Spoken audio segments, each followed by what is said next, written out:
gotta do some fucking housekeeping over here.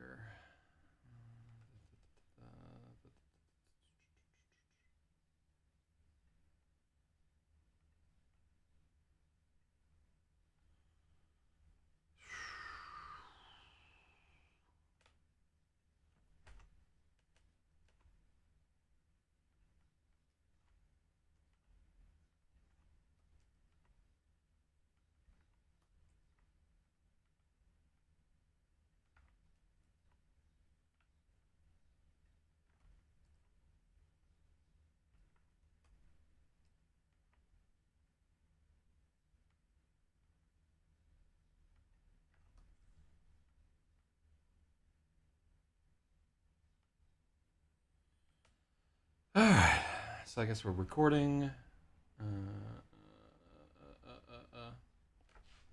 Yeah, I just did not sleep well last night or the night before, and it's made me grumpy as fuck. I don't know what the deal is.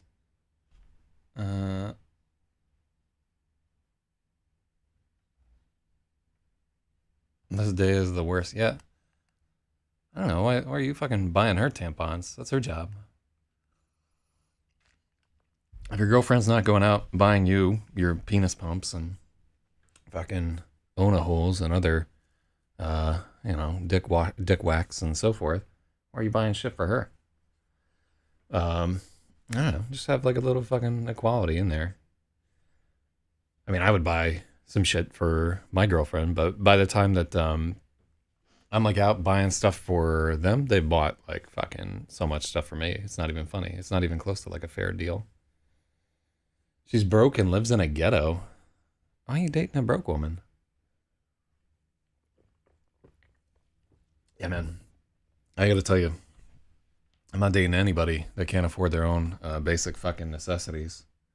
And she's scared of going outside? Yeah, you're not making a compelling case for this woman. I don't know, man. Yeah, I just can't. I could never date somebody who needed me to do like all kinds of basic shit for them. That'd last about a week. And I'd be like, hey, I'm gonna go get a pack of cigarettes. And I don't even fucking smoke. I wouldn't even put effort into my excuse.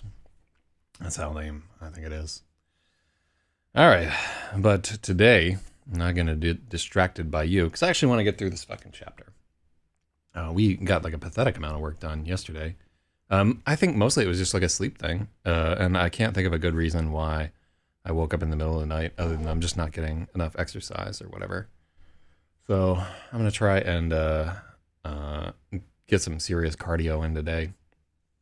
It'd be great if I could fucking do my customary sleep from like 5 p.m. to like 9 p.m.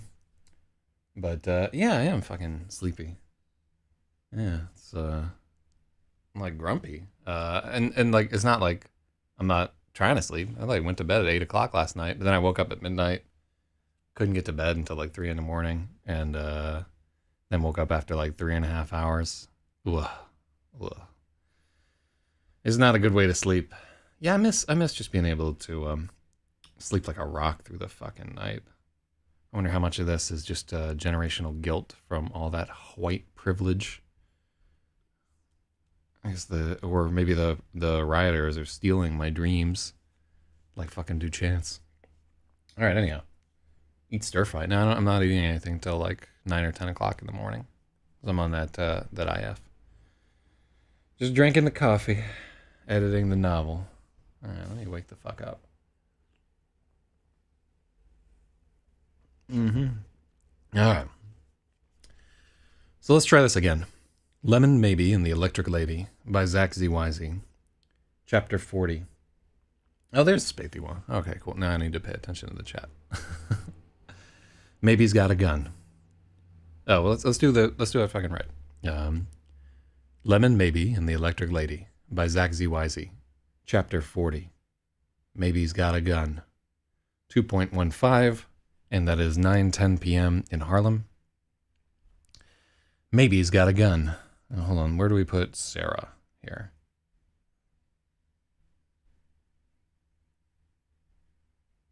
Let's make her thing happen at, oh, she's at 9:19. Let's put her at 9:11 p.m.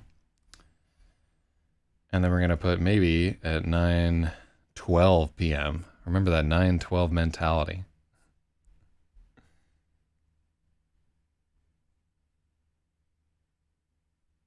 Let me see there. No, let's make it simultaneous, because these two things are meant to be happening simultaneously.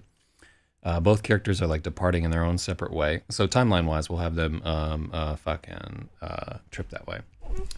Shouts to Spaethiwa for reminding me that maybe could have been doing this like weird vigil thing for months and years and so forth. That was helpful at it. I'm gonna record 2 sample chapters of Space Tards today. Since I've got the recording studio set up, I've got like the music. There's no more equipment I can throw at the problem. I have to actually sit down and do it. So we're gonna record 2 different versions of it today. One with this microphone, bum bum bum bum bum, and one with a fancy tube microphone. I need to do a little bit of tweaking on the audio channel settings for the tube microphone. It comes out sounding kind of like weirdly artificial to me. And like a tube microphone should be fucking warm as fuck. It should be buttery. But we'll have to see. Oh, yeah, I kind of dream of getting like a fancy DBX preamp for it. But yeah, like I don't know why. I just feel like spending money for no reason. That's why I'm always broke. Because after a while, I'm just like, ooh, I could buy this shit. I could buy that shit. Hold on. Let me change our day count. Because that's going to drive me crazy.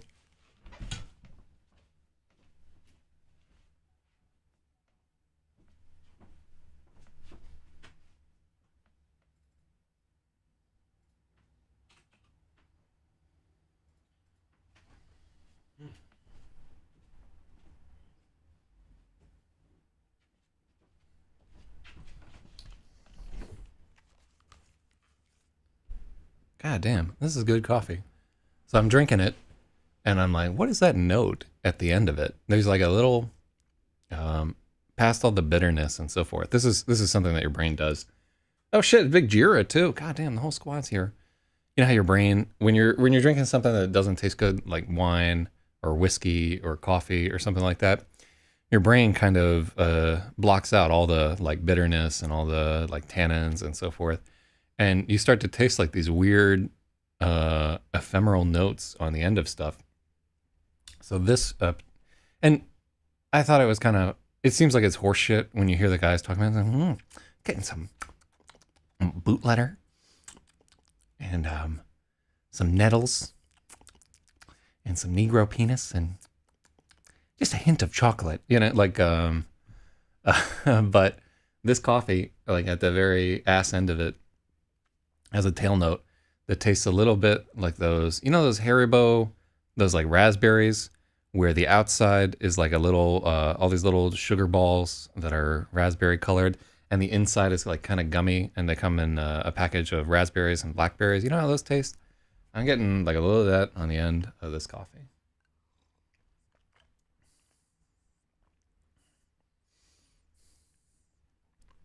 That's wild. Yeah, man, there's a lot of chemicals in coffee that make it wild. But anyhow, so we're going to go through this chapter again.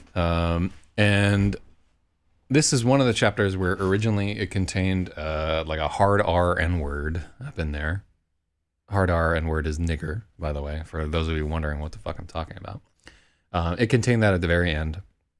And after, it was like borderline to include it in the original manuscript, and it's definitely, you can't do it now. It just turns so many fucking people off. And it wasn't even appropriate either for maybe at the time. He's not quite like enough of an edgelord to think it. I think we might have mutated it to nigga, but we'll see. It probably just got turned to motherfucker.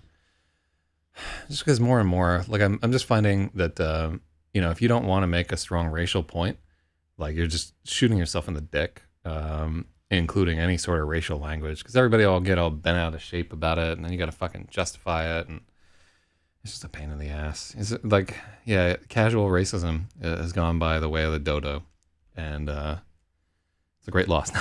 It's not really a great loss for anybody. What else is going on while I'm trying to warm up the engines here?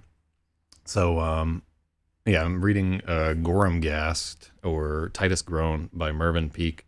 And as I'm reading through it, I can see that I have tried to read this before because I'm remembering parts of it.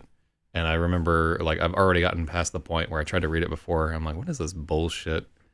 Um, because the guy, one of the things that I'm noticing that this guy does is that he is just really, really froofing it up with he will just have blocks of description about things like the architecture of kitchens, or he'll like a spot of red wine on he spent like literally 2 paragraphs describing this spot of red wine on a chef's uniform. And it's helpful also that he illustrated it himself. And so he's got like little sketches of some of the stuff that's going on in it. They're not like huge illustrations. But normally, like, I think I definitely put it down the first time because this is insufferable. Why would anybody do this? But this time, I'm like at the right place in my life to read something that's very, very slow paced like that, and very descriptive. And I just have more of an appreciation for sort of the particular style that Mervyn Peake is bringing to it. So I'm enjoying it quite a bit.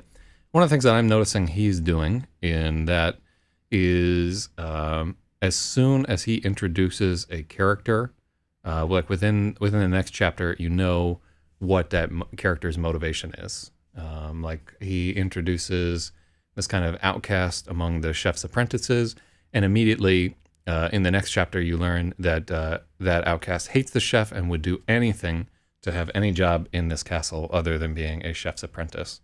He introduces a princess named Fuchsia, and within the same chapter, you find out immediately that she hates her new baby brother more than anything, and in fact hates all people because she is, what's the word that I'm looking for somebody who hates all people? Not misandrous. Misanthrope. She's very misanthropic. And then like the very first chapter in it is a guy, and you know what he wants because he just wants to lay in a hammock. That's it. This is his entire character arc and motivation thus far in the novel. Anyhow, it's kind of interesting. But as I'm thinking about it, one of the most important things for a reader to identify with a character is to understand what that character wants within the game world, or novel world, I guess, because it's not a game at all. It's not a fucking game.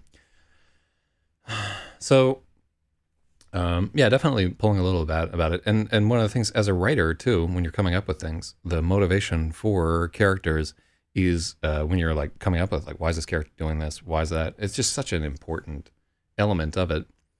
And when we know that this is such an important element of books and like people and having this sense of progress and so forth, how many people do you know that have no motivation whatsoever? They're just adrift, right? And they're and if you've ever read a story where the character suffers from a lack of motivation and doesn't know what they want to do and kind of drifts around and so forth, it's very similar to the experience of hanging out with one of these people that doesn't know what they want to do, or being one of those people who's just kind of like drifting, and they're don't really know what they want and just kind of feel vaguely disconcerted about it.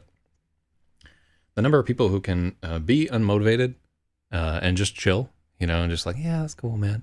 I don't know. It's like a very specific set of people that seem to have that ability, and they're usually real high on weed, in my experience. But anyhow, that's enough of my random thoughts for the morning. Oh, in the middle of the night, one nice thing though is that I did complete the script for a new ENN, which we're not even going to call an ENN. It's going to be a new program name this week. So I'm thinking about trying to record that today. I'd love to be able to premiere it on the show. But, yeah, it's going to turn some people off. I can tell already. It's a brand new idea. All right, anyhow. Chapter 40. Maybe he's got a gun.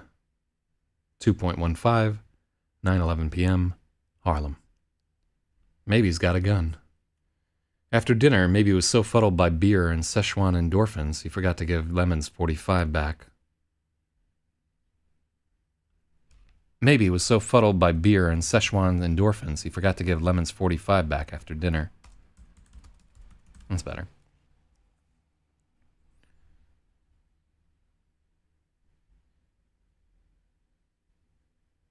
Oh, I see why. We did that. Yeah.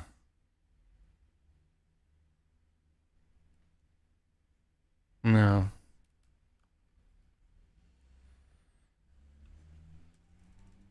Oh, and then we 9:01 p.m. because I hit Control Z too many. After dinner, he was so fuddled by beer and Szechuan endorphins, he forgot to give Lemons 45 back. That's why we did that. Okay. In reading, like the second way, as an individual sentence, he was so fuddled by beer and Szechuan endorphins, he forgot to give Lemons 45 back out after dinner.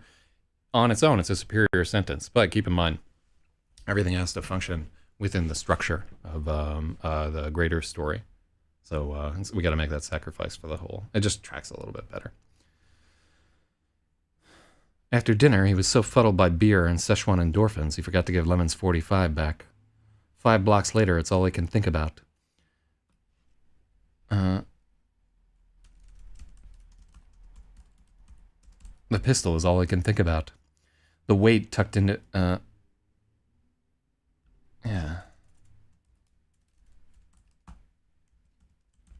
The heavy gun tucked into his belt tugs his shirt collar against the bandages wound around his neck, and the hammer digs into its stomach. It hurts to carry. Handguns are made for killing. Oh yeah, I don't like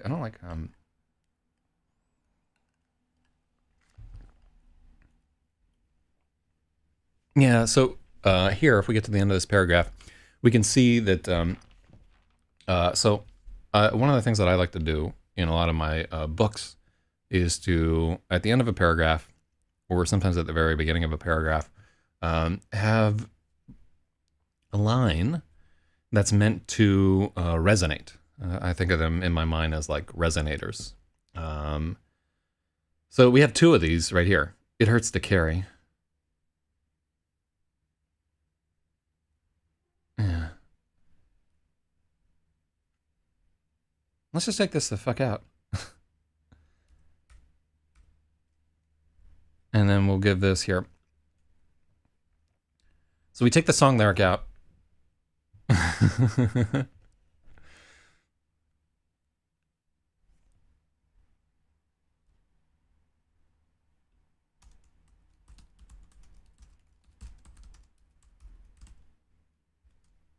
Yeah, and then we'll put it there, right? So it hurts to carry. That's on its own line, own paragraph there. So my little scratch note says, why do I see George Washington in the chat? Yeah, the first president of the United States as a return from the dead in the best use of his time. He looked at what's happening to the country and decided that it was time to just gander at Zak Zyz's editing stream. He's like, these protesters got this shit on lock. We gonna be all right there. Actually, he would probably be like, where are my slaves at? Why can't I buy wooden teeth any longer? What the fuck? Ugh. You know, will they have a cure for syphilis now? Oh, that would have been great before my dick rotted off. Shout outs to GW, the forefather of the American nation right there. Wait, hold up. I just want to make sure I haven't been on the AWS VPN. Okay, I'm not on it. Why do they have a fucking... They changed their icon. Oh, an AWS VPN. Maybe he can't get the Saturday Night Special melody out of his head. Handguns are made for killing. He's continually aware of the black lump of...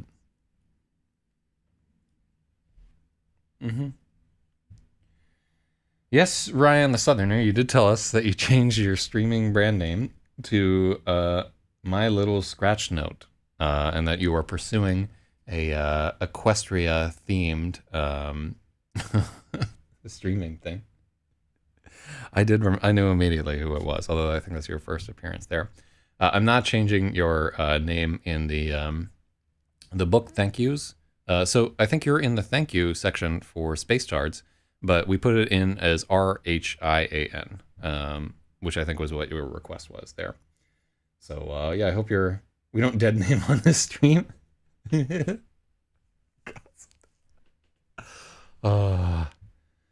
Yeah, I wonder if at some point people who are like really into fandom will start dimorphously identifying. No, dimorphously is just, it's a stupid word to add there. I wonder if they'll start identifying so strongly with like their Harry Potter school or whatever that they'll start to seek legal protections for it. Like, oh, I'm fucking, I'm segregated against as a Gryffindor because this is a Slytherin workplace, so I'm gonna need some fucking money.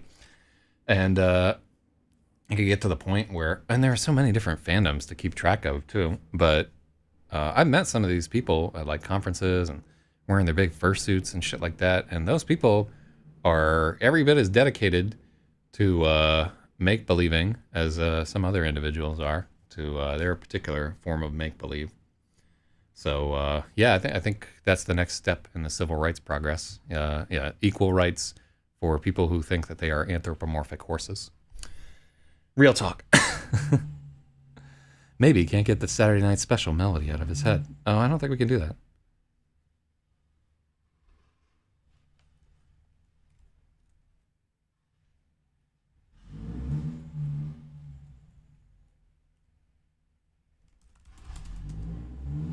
Wait, hold on. What the fuck is that? That's a serious truck. All day, every day, I'm like, what the fuck is that? Now listen to these guys. Anyhow, when in doubt, the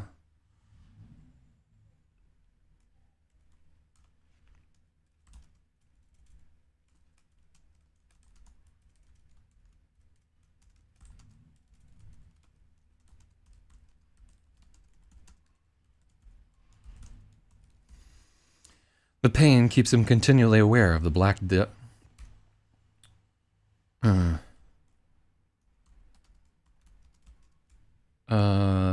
Shit. It hurts to carry.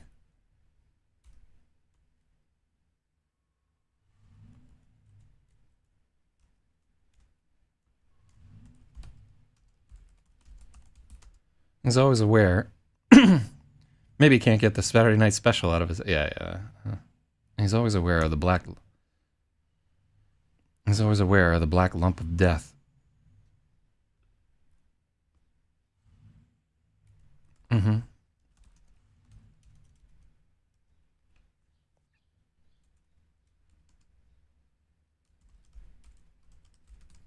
And it's not in his pocket. It's in his waistband.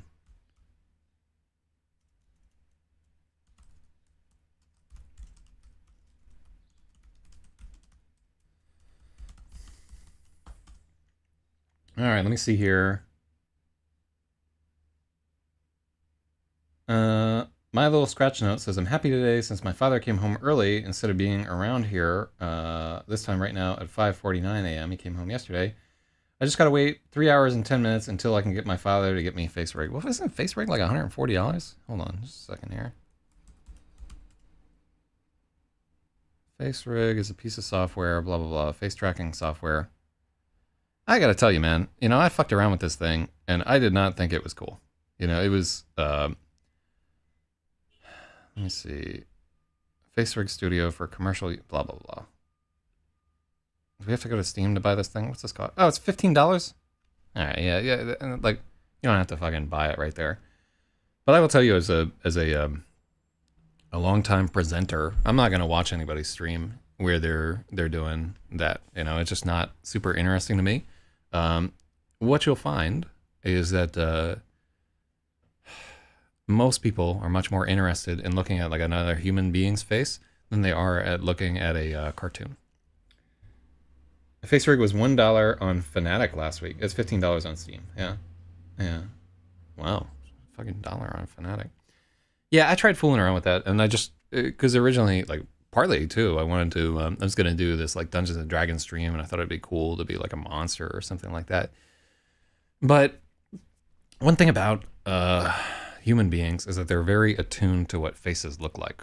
Faces provide huge amounts of information constantly. Like every second that you're looking at somebody's face, you're processing like, I don't know, a fucking teraflop of data, or it's a ridiculous amount that we can infer from everything from like skin tone to micro expressions to just like their hair and so forth, and it's continual. And I will tell you that one of the things that I didn't like about FaceRig was that it was not good at all about tracking minor expressions like eyebrow raises and like the curl of a sneer and so forth. It just didn't do it for me. But you know, honestly, if it's like $15 and you're excited about it, fucking do it. You know, have a blast.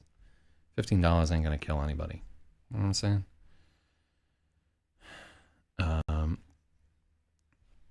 We need the Saturday Night Special lyrics.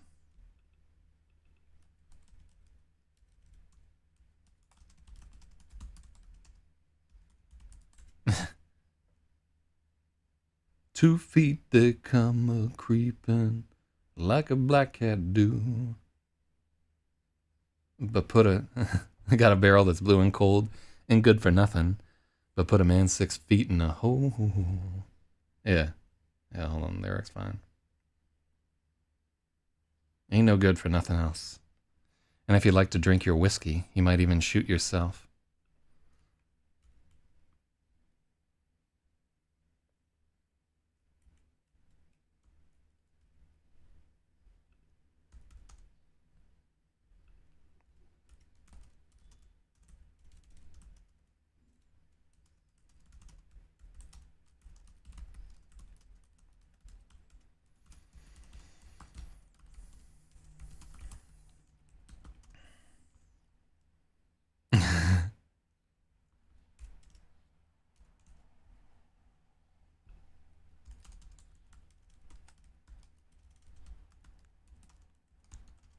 Maybe he's a Skinnerd fan.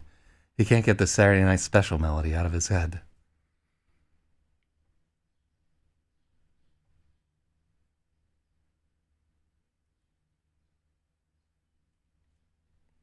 And Snapcam takes half a core constantly.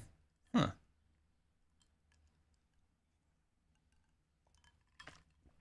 Yeah. Yeah, whatever. You know, follow your dreams. Maybe you'll be like the ultimate pony streamer. Yeah, I could. I wonder if I was ever like. I can't remember like the earliest fucking comics I ever tried to draw myself were like my own IP. And I think I rattle on about this before. Maybe there's like some core of arrogance in me that's been there since I was like 2, but I don't remember ever trying to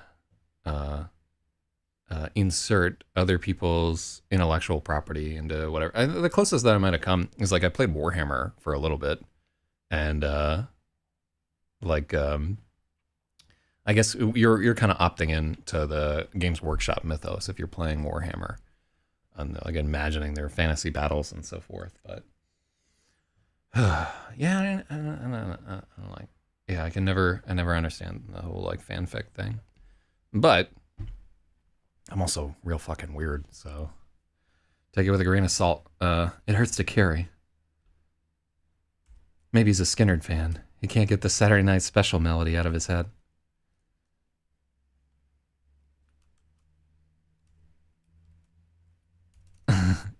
We don't need to use the melody here.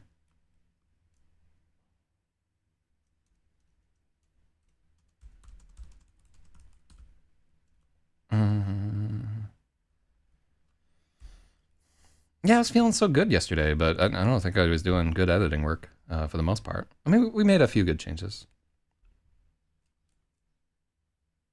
Let me just make sure that it's not. Yeah. Skinnerd. Oh, look. Oh, wow. Pages by default recognizes Skinnerd. That's amazing. So yeah, keep in mind, I've said this before, but if we were putting this out through a major publishing house, we would probably have to worry about like all the song lyrics in here. They would all get cut by an editor because it's just a pain in the ass. You have to request like whatever for it and everything. But honestly, it's one of those things where I'm constantly bothered by fucking copyright, where like a song playing in the background can monetize an entire video. But the thrust of people's attention is not on that song. Like, people are not clicking on that video to hear that song. They don't give a shit. It's the primary thrust of people's attention is on something else. And like in a book where you have a snippet of like a song lyric or something like that, King used to do this a bunch. In The Stand, there's I think he's got like snippets from Blue Oyster Cult and some other stuff. The snippets, they evoke an association with somebody who knows the music that you're talking about there, and they're a way of saying like, hey, this thing is happening right here. Remember how that song made you feel a little bit? Here's a little shading of that. That moment that you're having right there is literally like 10 seconds of somebody feeling something in the scope of a work that somebody might spend 30 hours reading, right? And you know, like I'm not a huge copyright fan in general. Like I'm all for people making money off of shit they make, but I don't think that I think copyright is especially archaic at the moment, and I think it thwarts a lot more innovation than otherwise. But at the same point, I don't want to see nobody bothering to make shit because they can't make a dime off of anything. You know, then everybody's like me. So anyhow.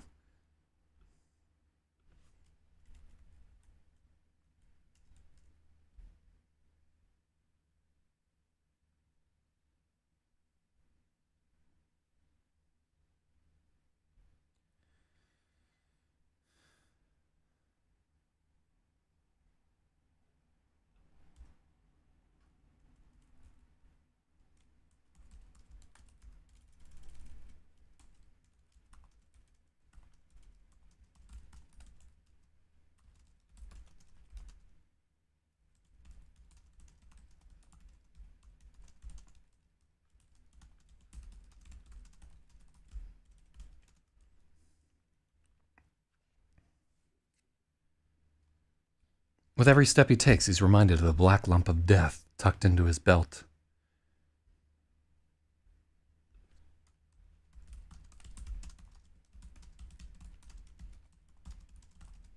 Every step he takes reminds maybe of the black lump of death tucked into his belt. That's better. If he wanted to, he could whip it out and waste anyone. No one could catch him. That's power. The kind of power Sarah has, burning everything around her, whether she wants to or not. Crying her eyes out into. That's power.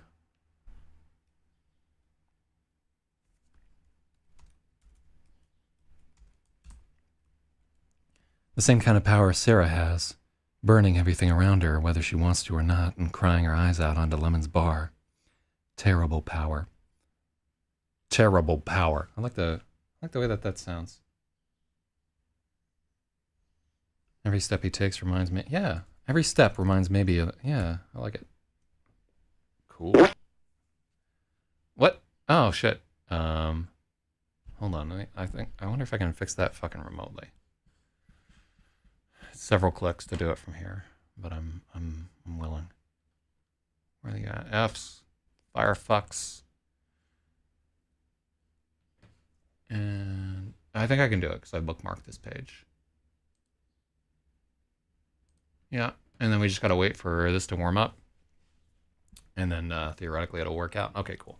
I like that I can do that one-handed across the thing. Yeah, I rebooted this machine because when we ran out of storage space, like everything was running like dog shit. So I had to make a few changes and so forth. Oh, by the way, I sent the new fucking book off to the printer. So here, let's damn. Now Spathy gets his just due. 157. That's power. The kind of that's the same. The kind of power Sarah has, burning everything around her, whether she wants to or not, crying her eyes out into then crying her eyes out onto Lemon's bar.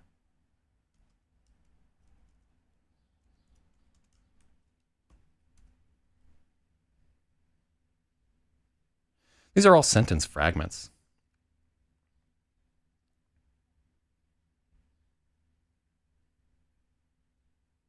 Yeah. So this whole thing could theoretically be one sentence with a bunch of fucking commas. Yeah, so these are all these sentences are basically just clauses of that's power. Rig an Amazon button to ship me a 4 terabyte hard drive every time I press it. I just need to remember to buy one after this fucking blogcast. And we're not even fucking, I need to be like around like 16 terabytes every time I buy a hard drive. Now, do they have those yet? Hold on. Are we up at 16? Yeah, 14 terabyte. Yeah, 16 terabytes. Enterprise hard drive. Is it 720 RPM? That's what we're fucking buying right there. Yep. 6 gigabit a second. Yeah. Ooh, hold on. I don't want to buy Seagate, man. Ever since they fucking bought Maxtor, they've been trash. But yeah, we're gonna add 16 terabytes of storage space. I'll probably buy fucking 2 of them if I'm smart. Get some parity happening. I tell myself I'm gonna get parity happening, and then I never do it. Ugh, my whole digital life could collapse. One speck of dust on a fucking platter somewhere.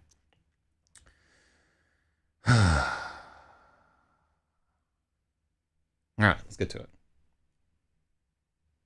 SATA, not SAS, unless I have an actual. No, that's. Oh yeah, that one's Enterprise. That's a good note there.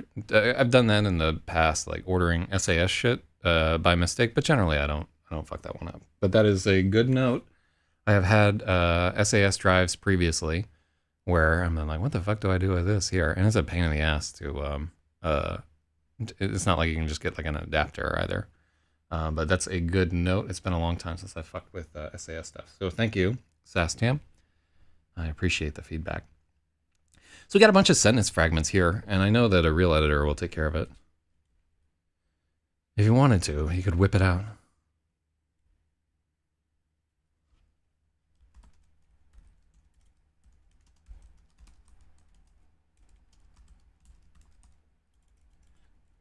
Waste anyone. No one could catch him.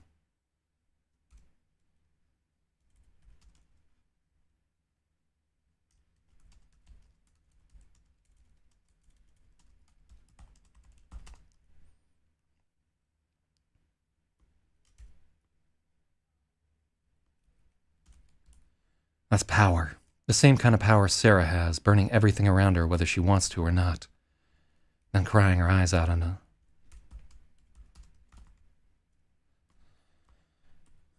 Okay, cool. Yeah, so we... Look. Oh, it feels like there should be a comma after then, which I really don't want.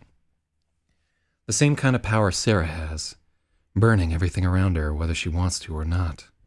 Crying her eyes out on the Lemon's bar. And crying her eyes out onto Lemon's bar. Terrible power. Yeah, that's better. No.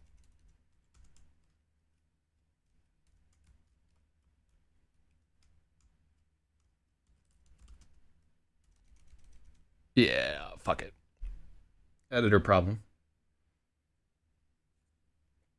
Waiting for the 16 gigabyte WD Easy Store externals that I can shuck the drive out of. Yeah, I know what you're talking about right there. That's fucking wow, where it's like cheaper to buy their external than it is to just buy the actual enterprise hard drive or like bare bones, whatever.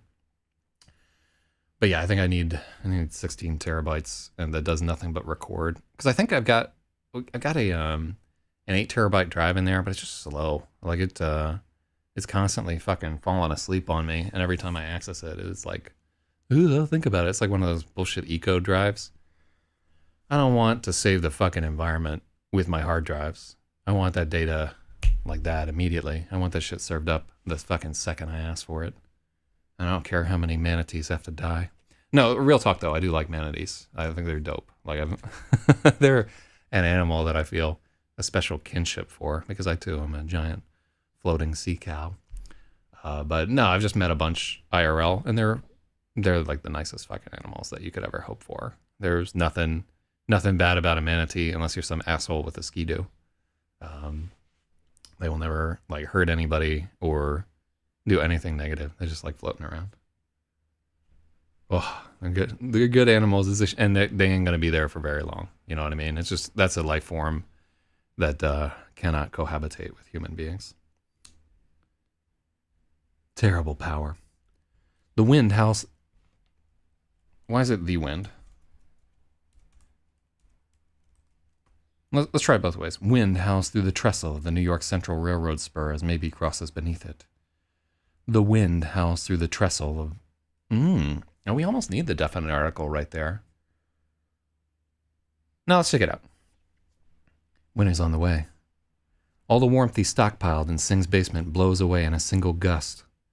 It's a bitter reminder that the devil...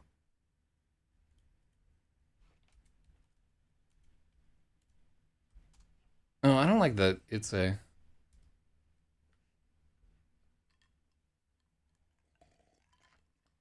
See, so 5x 4 terabyte is cheaper than 116. This is true, but you just have to remember that... Oh, fuck. Oh, I'm about to buy a brand new computer, aren't I? Oh, god damn it. Yeah, I can feel all the signs there. Yeah, because I need more PCI Express slots and fucking... This one's like about 3... there it is. We're buying a new computer, boys. Fuck me. Yeah, it just happened in the like span of time. Like I clicked over from like, no, wait like 6 months to like, it'll be here in 2 weeks. Lack of impulse control. That's me. All right, anyhow, let's get back down to it. Wind howls through the trestle of the New York Central Railroad spur as maybe crosses beneath it. Winter's on the way. All the warmth he stockpiled in Singh's basement blows away in a single gust. The cold is a bitter reminder that the devil stole his lucky jacket.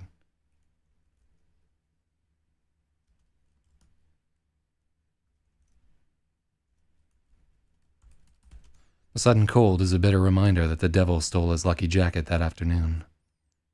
Ooh, this is, yeah, like this is, there's no flow to this paragraph. Wind howls through the trestle of the New York Central Railroad spur as maybe crosses beneath it. Winter's on the way.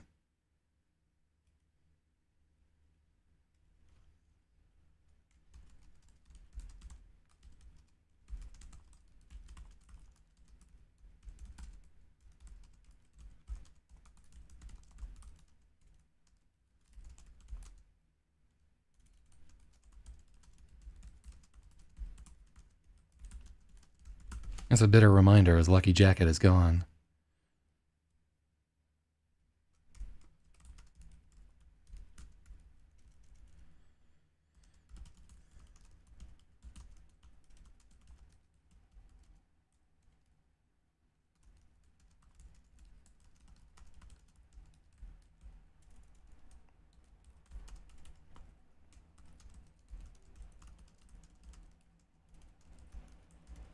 Okay. You really ought to get a replacement. All right, so let's try that. Wind howls through the trestle of the New York Central Railroad spur as maybe crosses beneath it. Winter's on the way. In a single gust, all the warmth he stockpiled in Singh's basement blows away. It's a bitter reminder.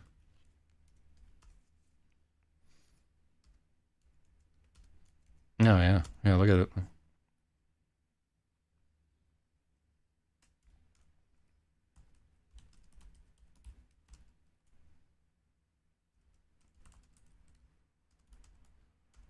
The cold is a bitter reminder that...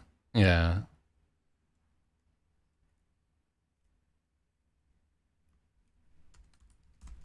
Sudden cold is a bitter reminder his lucky jacket is gone. Oh, yeah. Fuck, man. That's not good. There's no rhythm to this paragraph. You know what I'm saying? It feels forced. All right, let's get it right. Wind howls through the trestle of the New York Central Railroad spur as maybe crosses beneath it. Winter's on the way. Winter's on the way.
Wind howls through the trestle of the New York Central Railroad spur as maybe crosses beneath it. Winter's on the way. A single...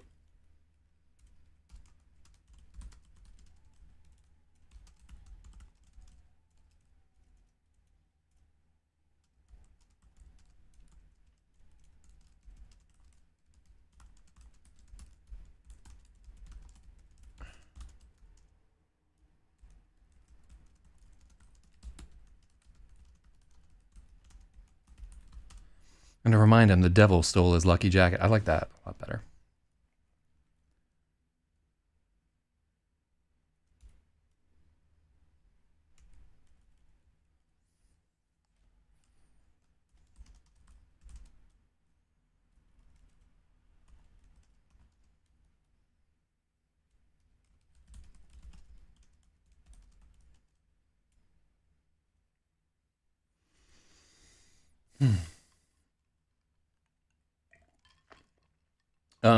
Do I want to clarify by saying the devil kid instead of the devil? I would say no. I want it to just be like the straight up devil, because in his mind, like he thinks that this kid is possessed by the devil, which is potentially true. And keep in mind, like at the time, he was conflating his own guilt for the deflowering of Rosalie with like this thing happening to him. He suspects, you know what I want to say? He doesn't actually think it's the devil. You know what I'm saying? But in the back of his mind, he has that kind of, yeah, maybe that is the fucking devil. You know what I mean? There's that fringe, and he's applying the term the devil to it because, it's like this superhumanly strong, monstrous kid that just sniffs him out of nowhere and like goes after him like a fanatic.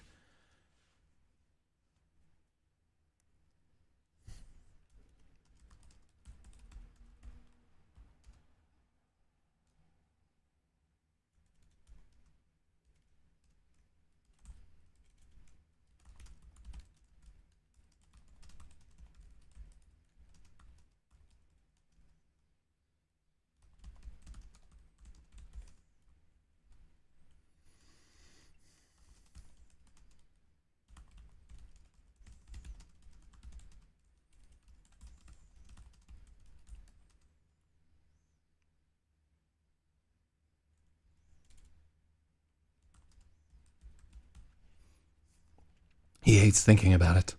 The memory burns worse than the noodles.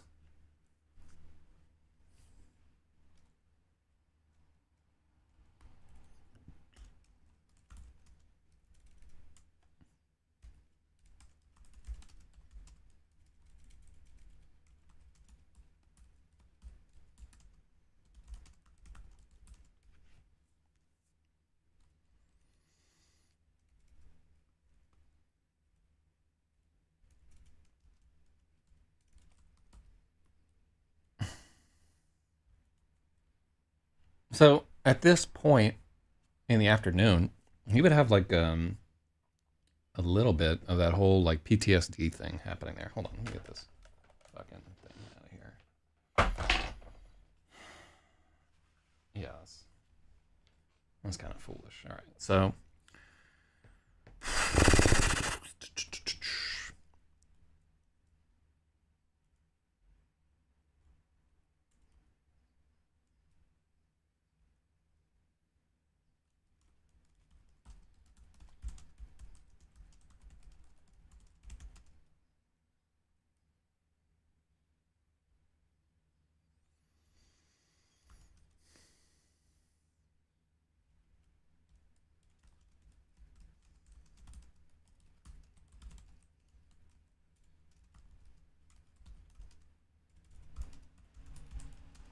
maybe he doesn't like to think about it.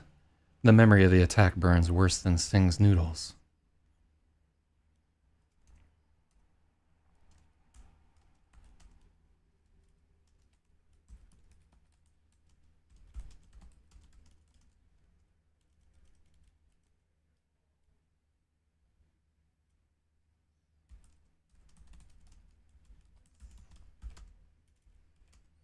He decides it's time to find a replacement. Okay, cool. So let's look at this janky paragraph. Okay, so we said afternoon. Where do we say afternoon? Right? Because like I said afternoon, but we didn't write it in there. Right?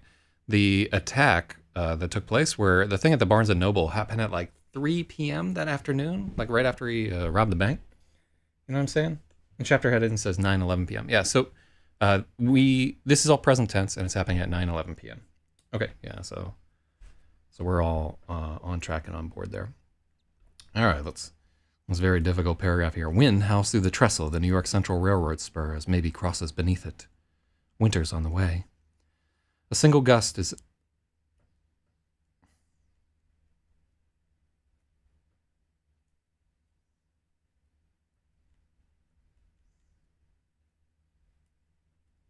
Well, let's take out winter's on the way. No, we can't take out winter's on the way because it's October right there. And winter's on the way. A single gust is enough to rob maybe of a single gust is enough to rob him.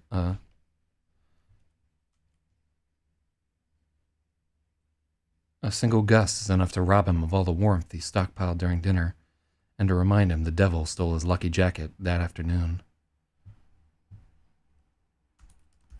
Earlier.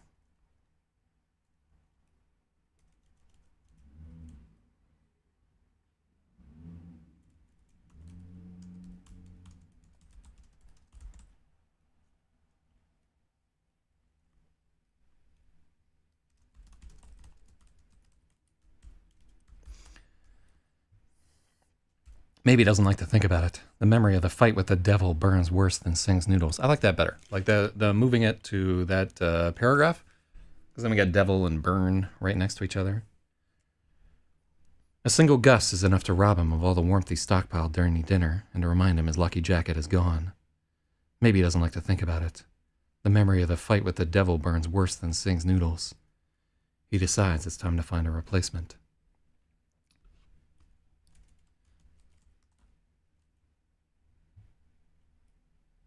So how many blocks are we talking? He's walking like to 5th Street, and he would have been at like 26.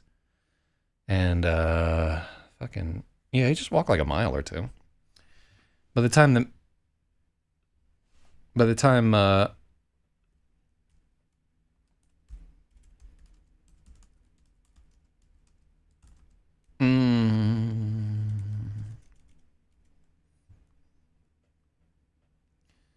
the time Maybe reaches a 24-hour Army-Navy surplus on 5th Street, his teeth are chattering.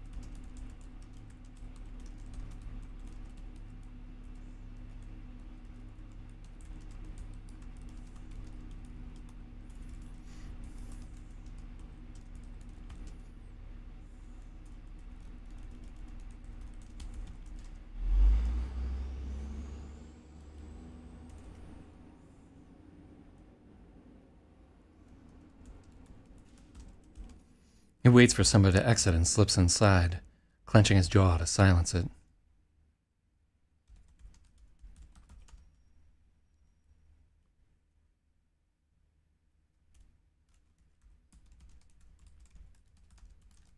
Moving around inside is a nightmare.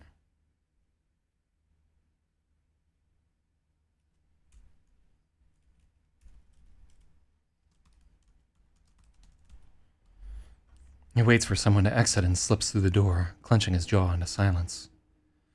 Moving around inside the store is a nightmare.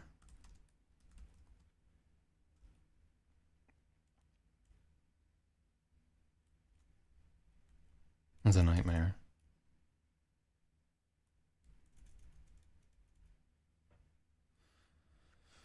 Moving around inside the store is a nightmare. The aisles are narrow and thronged with people who are either homeless or doing their damnedest to look like it.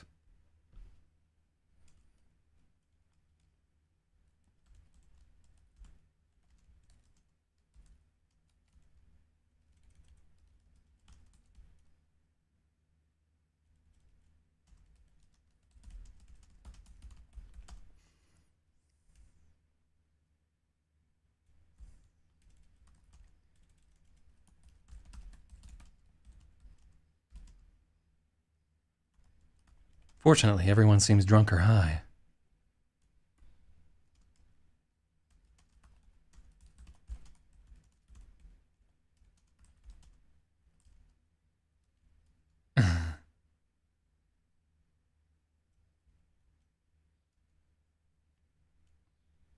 Let's take that out.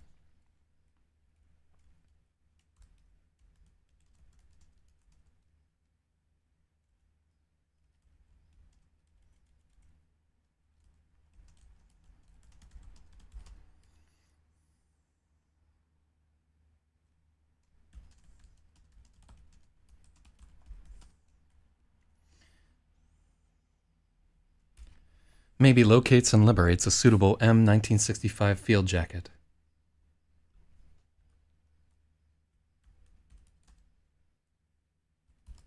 Olive drab M1965 field jacket. Okay. So his previous one was camouflage, but now he's going for olive drab. Hold on, let me see. Let me make sure that olive drab isn't just like a paint color that you use for fucking painting model airplanes.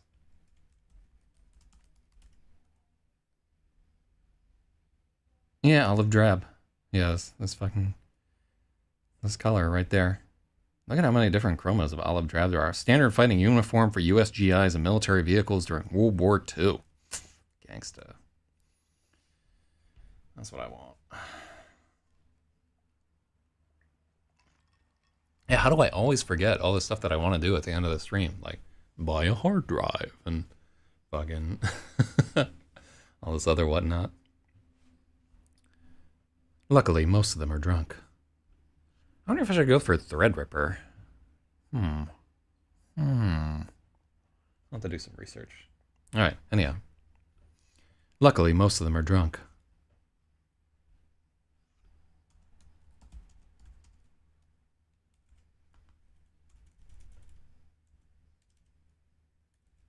Yeah, let's take out the drunk.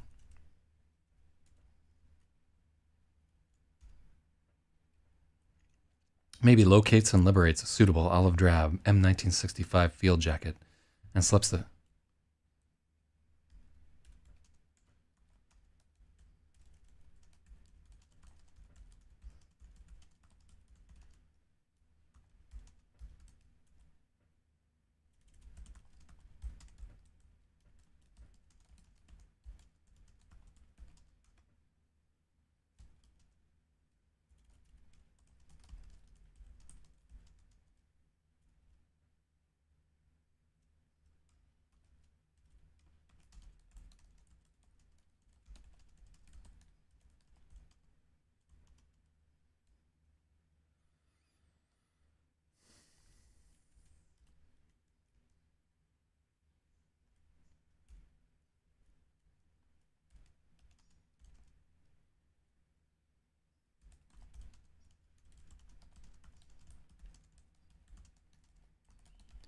He slips the pistol into the right hip pocket and snaps it shut. It doesn't tug at his neck nearly as bad.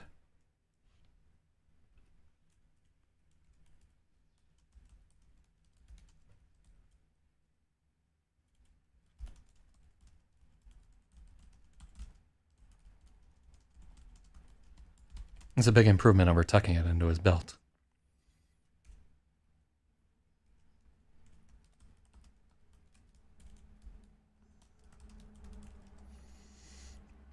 Maybe escapes the store, feeling a little better insulated.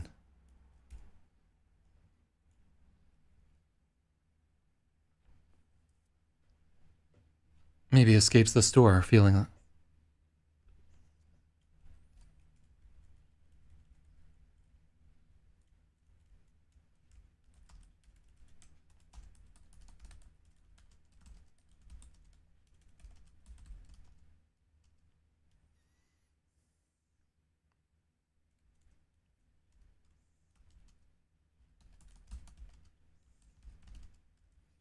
He escapes, feeling a little better insulated about...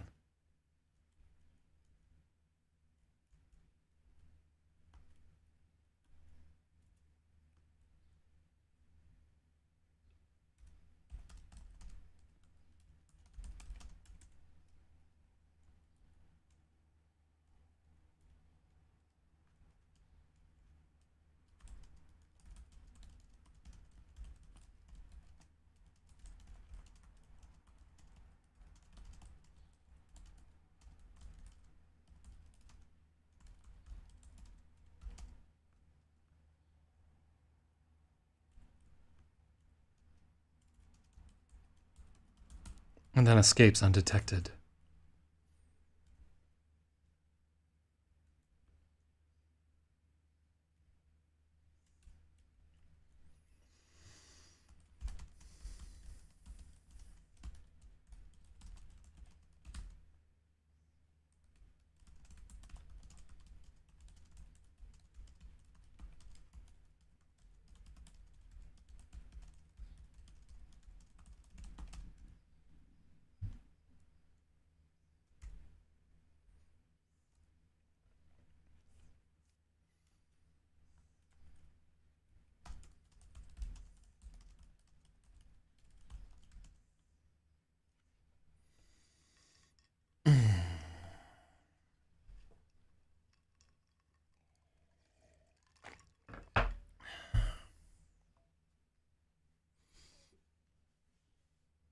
Uh,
Wait, hold on. Is the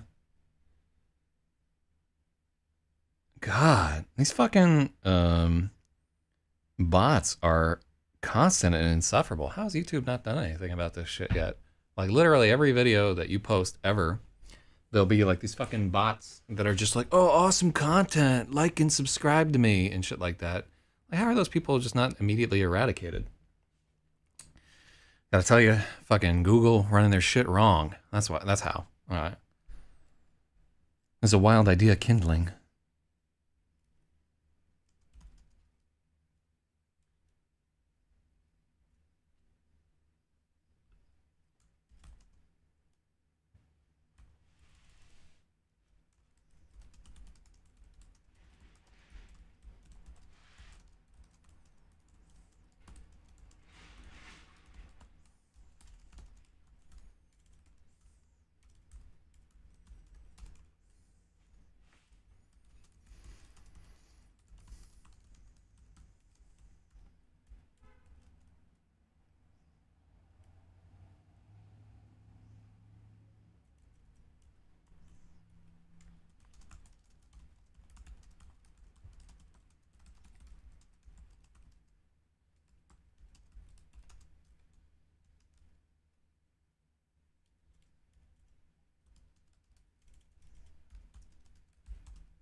Maybe he's a little better insulated now, and walking doesn't hurt his neck so much.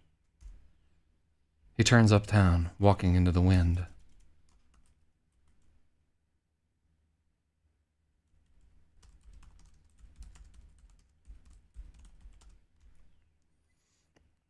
With a wild idea kindling.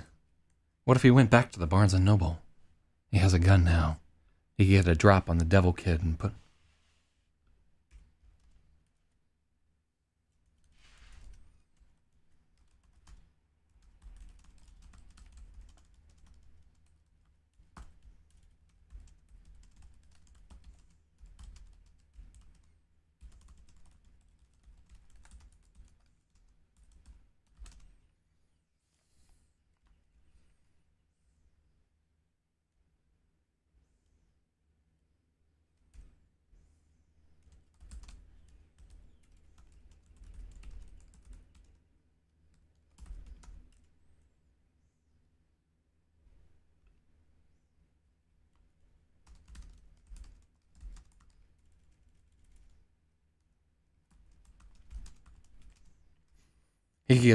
Maybe he could get the drop on the devil kid this time. Put a slug right between those crazy eyes and take back what's his. Oh,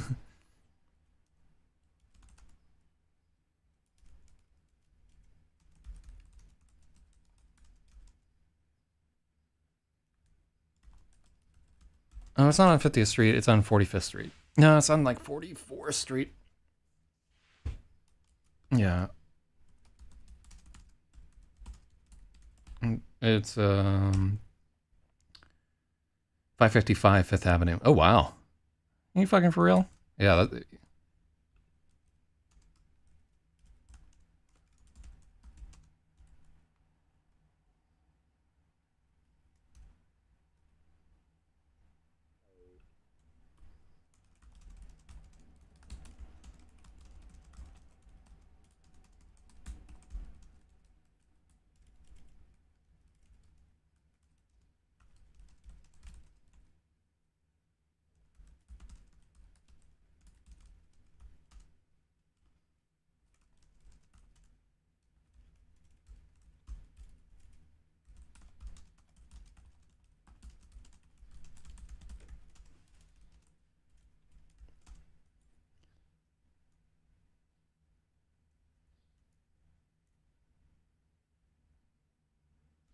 There we go.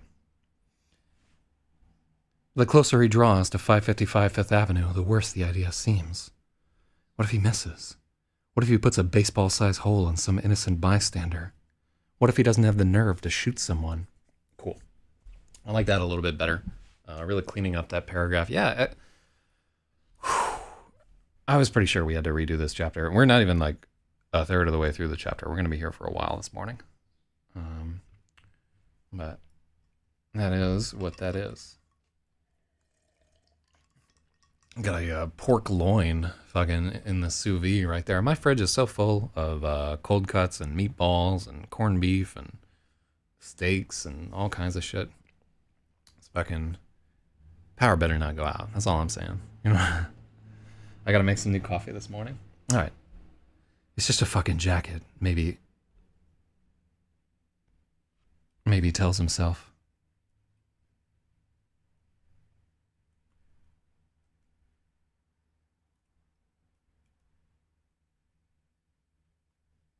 He says it out loud.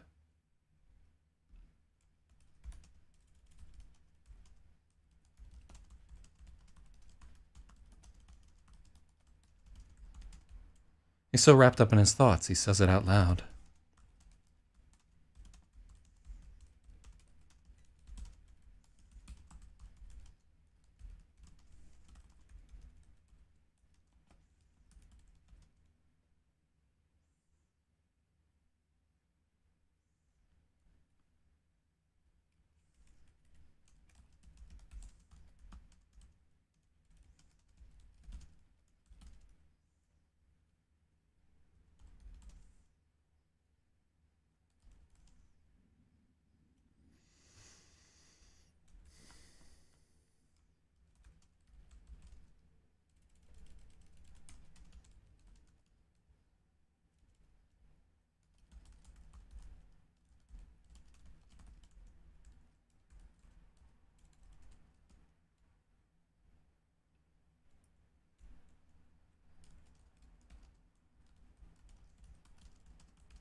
A woman walking next to her husband in the opposite direction hears him and stops in his tracks.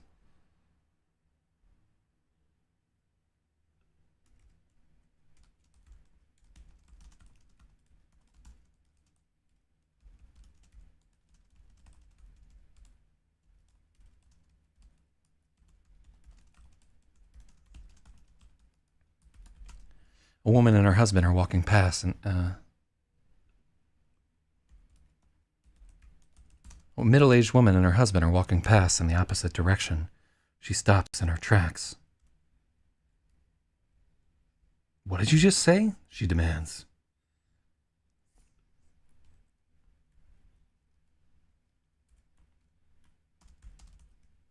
What did you just say to me?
Argument. Cool. Okay, so that's a little better there. What did you just say to me? She demands. All right, so she should be lowercase there.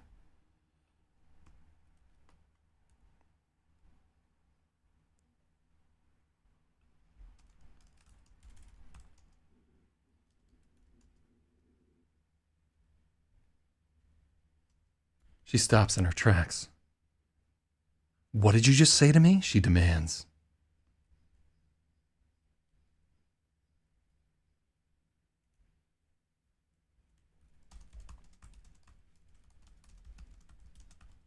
She stops in her tracks with her hands on her hips. What did you just say to me? Yeah, that's better. That's better. Oh.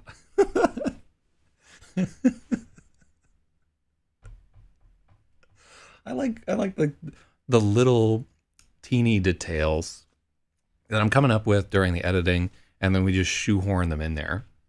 Like this didn't have to, it wasn't there before. Like we just added this during the edit. And part of it is I miss writing. I miss like every morning, like for the past 40 days, I should have been going out and writing, and I haven't been doing it. And I miss it. I miss it bitterly. So I'm probably just trying to jackhammer in some bullshit we don't even need. But just that tiny little exchange.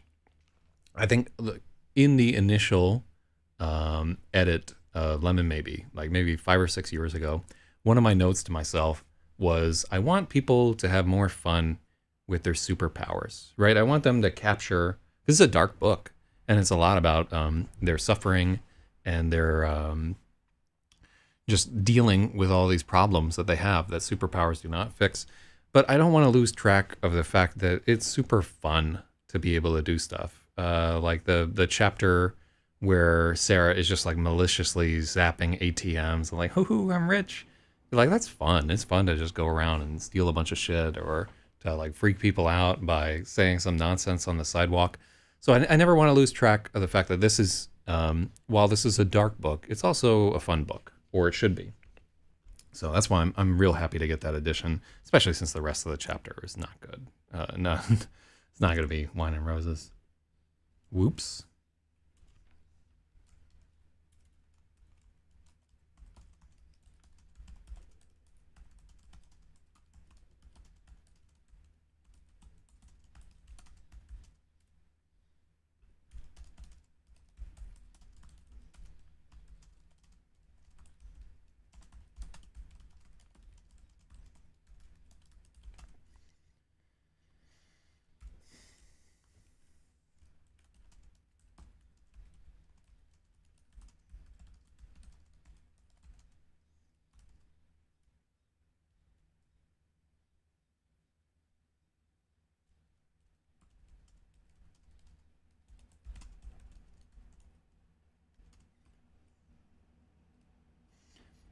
Maybe he doesn't like the thought.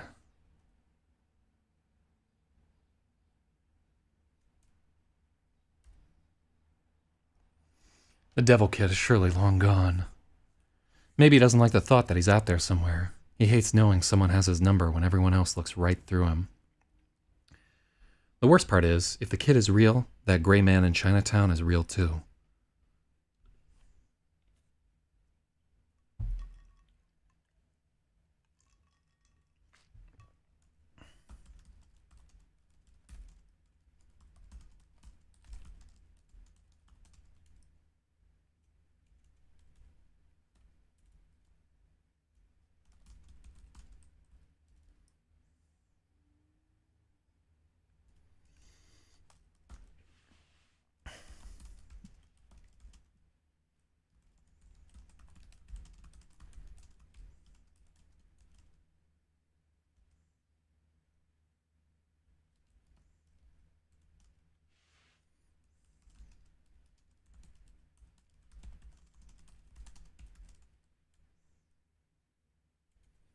Maybe he tried so hard to convince himself the whole thing was just a weird fever.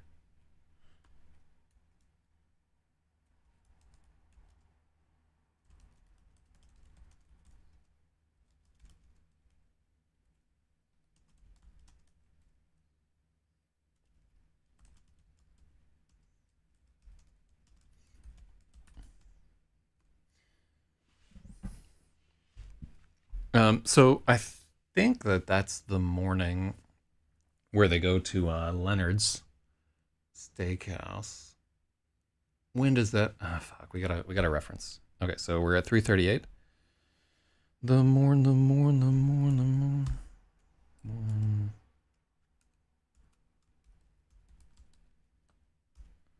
Okay, so that happens in 1.3. Yeah, so that happens at 5 a.m. the next morning, and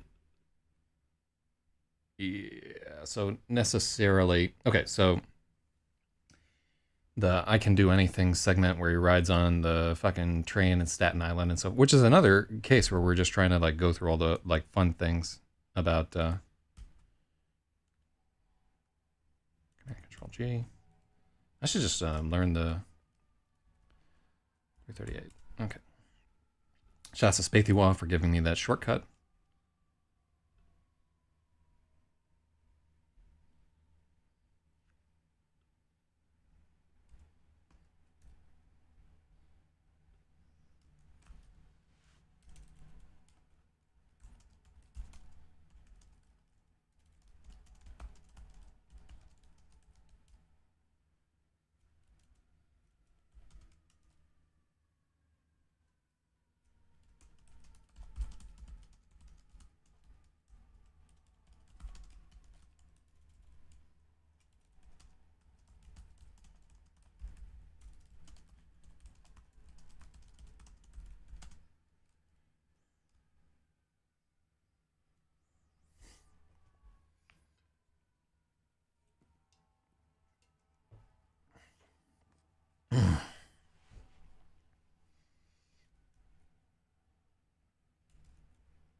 The worst part is, if the kid is real, that gray man in Chinatown is real too.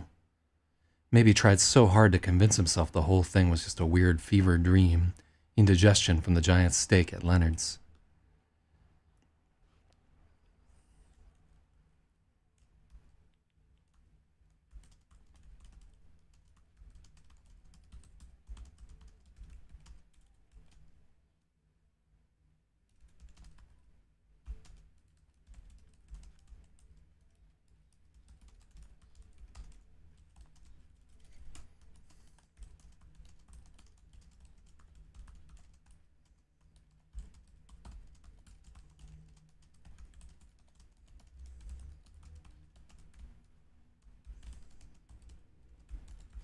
Hitless is 2 words.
Maybe dwells on it as he walks all the way to Harlem.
It's a long walk to Harlem, plenty of time to dwell on it.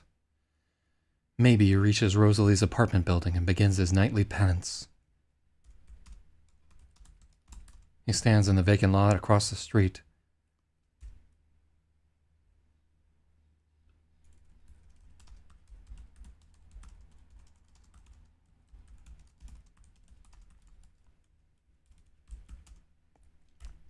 He stands in the vacant lot across the street, stares hopelessly up at her floor, and hates himself.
There's so many things he wants to do.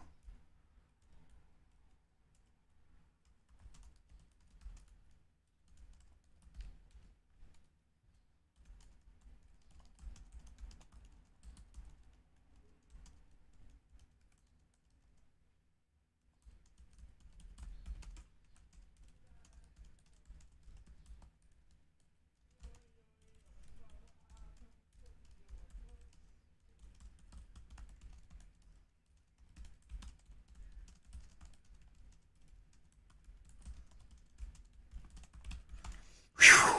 Really like that line. Holy fuck. He wants to confess, to spill out everything inside himself until she has no choice but to love him. Ooh, that is so 14-year-old boy that I'm getting fucking chills just thinking about it. God, that's exactly what it was like when you had no fucking sense and didn't really think about women as like other human beings. And you just like, yeah, if I could just be stranded on it, like if I could just get trapped in an elevator with her, or fucking just be trapped on a desert island with her so she had no other choice, surely she'd love me, you know? That kind of fucking horseshit, man. That nonsense runs through every young man and immature men up to age like 60 fucking 5. So Spatiwa took off his fucking cleaning gloves to say that one tracks with him. Good. I like it.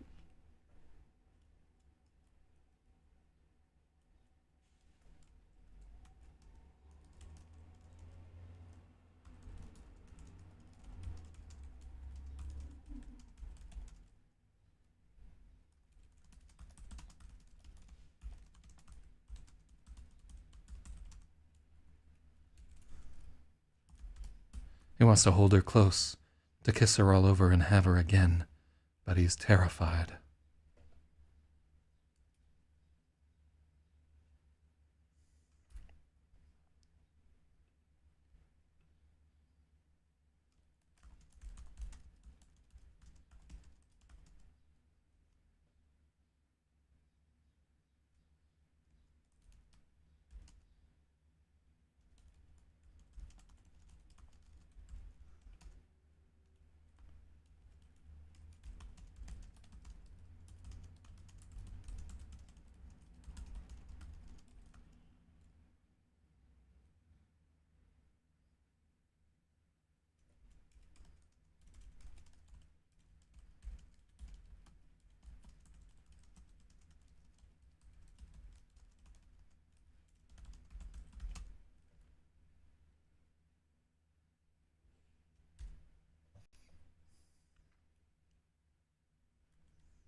Her furious eyes glaring at the place where he should be.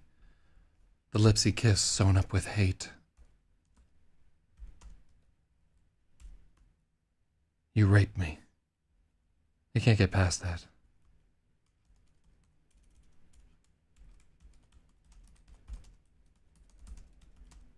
Maybe he can't escape it. All of his excuses. All of his plan.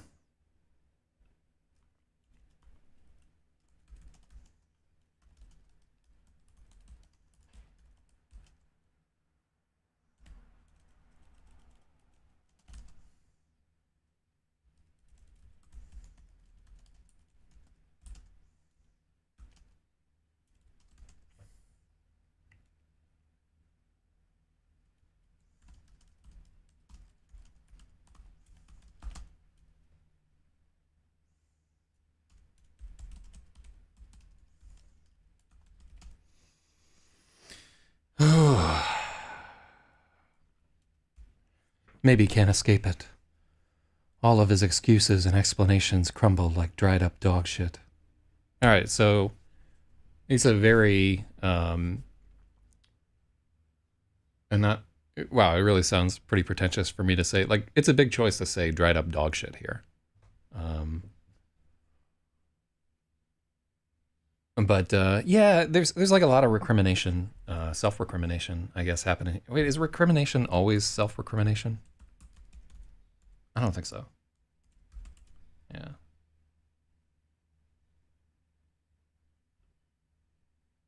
An accusation in response to one from someone else. Oh wow. Oh yeah, that's like you're a faggot. No, you're a faggot. Yeah, that's recrimination. Okay, so self recrimination doesn't make a whole like it's an endless fucking cycle. Um, I'm glad we looked up this word. I'm doing a as I'm reading Titus Grown, I'm having to do a lot of looking up words. Oh, what was the? Oh, now I'm losing it. It was a word for sky that I had never read before. There are like literally like every page there will be a word that I don't know because this guy's got a really expansive vocabulary. But it was like almost like a Welsh word. Okay,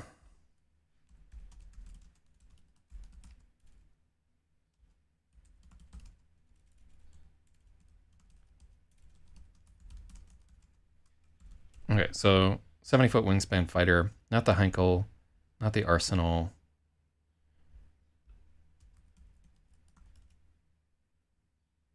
Yeah, the Welkin. So Welkin is the word. And the reason that I know this because there was a plane called the Westland Welkin that had a 70-foot wingspan. It was for fighting. The word Welkin means the vault of heaven or the other upper atmosphere. So that was the word that I picked up. I'm not going to try this word because... Welkin. Welkin, yeah. So yeah, just as I was like looking up the word, one of the things that popped up was this article about the Westland Welkin, which they made like 70 of these planes because in like 1940 they thought that there was a chance that the Germans were going to start ramping up the Blitz again, but they didn't actually have to do this. Like in hindsight, they didn't actually have to put these guys out because remember it takes like a long time to develop and start manufacturing planes. By the time that they were actually rolling out with these things, I think their supercharged Spitfires were so good at shooting down German planes that they didn't even need these fucking things. Here, we can go to... I just thought this was like kind of fascinating there. Luftwaffe was no longer conducting high-altitude missions, largely to successful interceptions by specially modified Supermarine Spitfires. Hell yeah. Hold on, I'm going to click on that guy. Yeah, the Mark 6... yeah, I mean, this was the point where they started having to like seal off cockpits and do all this stuff. All right, so consider why does the narrator have all this insight? Okay, so we're really kind of cheating a little bit with the narrator because the narrator gives like a little experience to these very youthful characters right there. But consider why does the narrator have all this insight? I'm not trying to write this book from the like legitimate point of view of like a 14-year-old boy because I don't think what 14-year-old boys think is interesting. Really and truly, like I've been that 14-year-old boy. I don't want to read that fucking book. You know what I mean? Like I think you know we could, like Catcher in the Rye has already been written, and maybe is not Holden Caulfield right here. So yeah, this chapter written from Mavy's point of view, and let me see, and Mavy is not as stupid as he comes across. Like he does stupid things, but he's written as like a very smart and precocious kid, and also even though he's done like some terrible fucking things, he has he's a moral character, right? He knows what he's done is wrong. He's starting to see the inklings of the like awfulness, and it's not like he's just doing these things and he has no moral compass or whatever. There, maybe is probably. Let's think about our scale of characters. You have Matthew, who has almost no morals, right? He's almost amoral for a lot of this. Most of what he worries about is out of selfishness. Then we have Sarah, who has a little bit of guilt, but largely she's close to immoral too. Um, in her actions, at least, she is immoral for the most part, or very very selfish as characters go. She gets less. She may get less immoral as it goes on there, but very concerned with her own survival about how all this is affecting her and so forth. Maybe spends a lot more time dwelling and feeling guilty about things, and definitely at least tries to resist some of his like baser urges and reconsider and so forth. Lemon is pretty moral throughout, and we may consider one of the concerns is that Lemon is like too flat of a character and so forth. So it might be worthwhile showing a spot where he could be tempted by something that he wants that he refuses. We have one of those a little earlier where one of the prostitutes like offers sex and he's like, not today. You know what I mean? But that's not quite the same, not quite in the same league of what we want. Like having like a dynamic moral choice where the character defines themselves by their refusal or their acceptance there. And then Carl Mason is just like a straight up fucking paladin in the story. He's very, almost to the point of like self-righteous, like almost to the whole other spectrum right there. And then Gary starts off as almost like chaotic evil. But after he gets, we only see like a little of chaotic evil Gary. He's just at the very beginning of the book because Sarah actually shocks that shit right out of him, which to me is like really interesting. I like that the only rubric that people use for alignment anymore is fucking created by Gary Gygax, who is apparently a white supremacist, according to fucking nerds on Twitter. But then apparently so is everybody else there. Yeah, fucking... There's no escaping these people.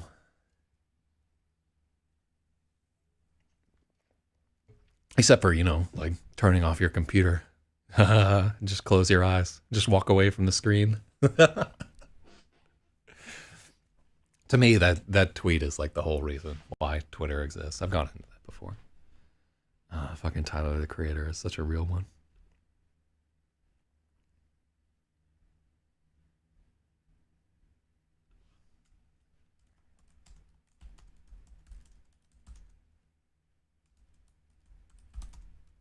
You can almost see Rosalie's furious eyes glaring at the place where he should be. The lips he kissed sewn up with hate. You raped me.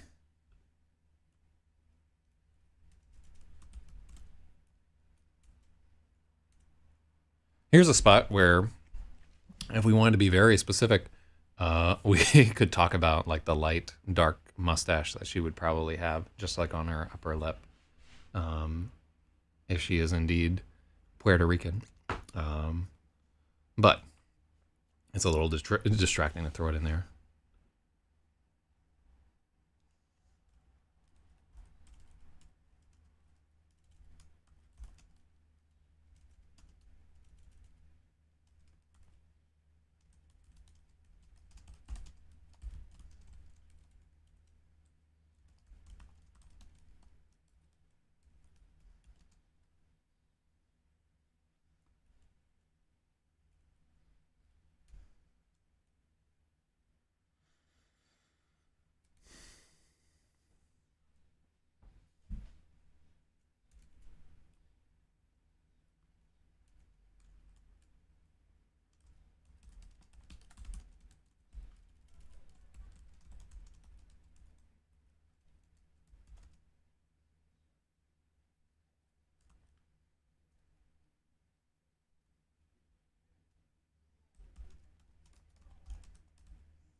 I don't think this was here. Oh, now I'm remembering.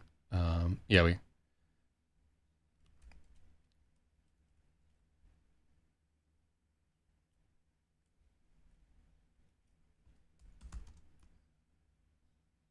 He can't believe he did that to her, and even worse, he wants to do it again.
Maybe he decides to walk to the Hudson. Perhaps he'll take that swim for Jersey after all.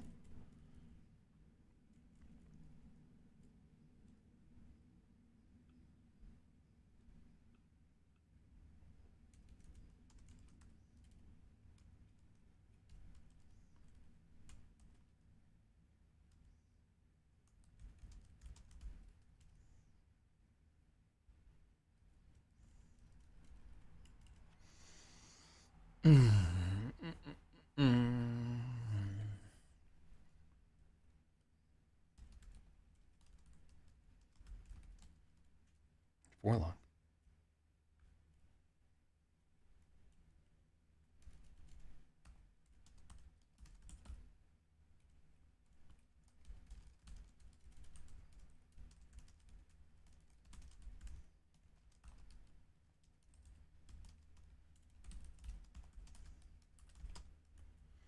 He walks for blocks and blocks. The streets offer no solace.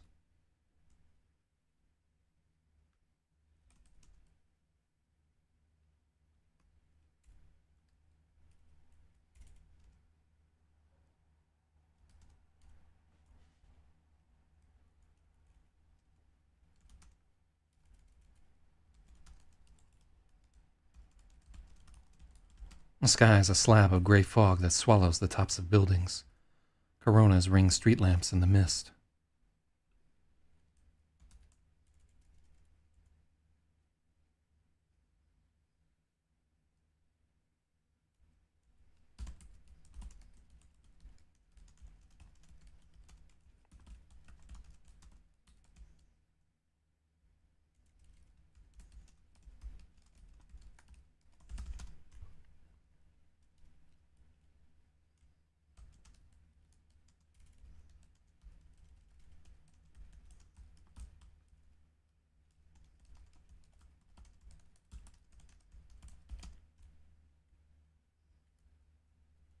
Ah, yeah, hollering and hollering back.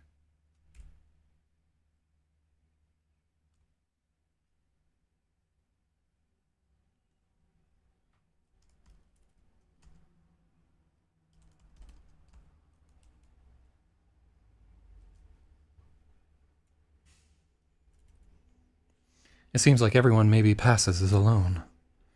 The masks are off and their faces are all turned inward, thinking of things they should have said or shouldn't have done. Marching.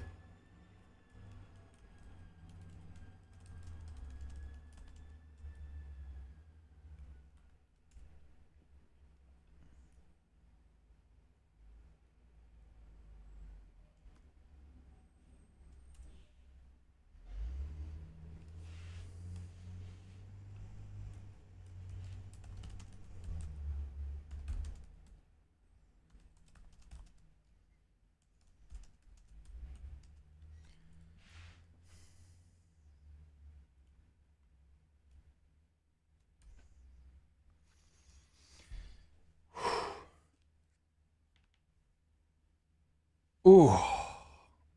Ooh. Ooh.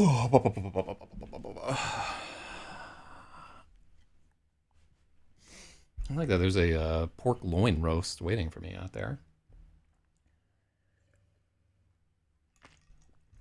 Mm.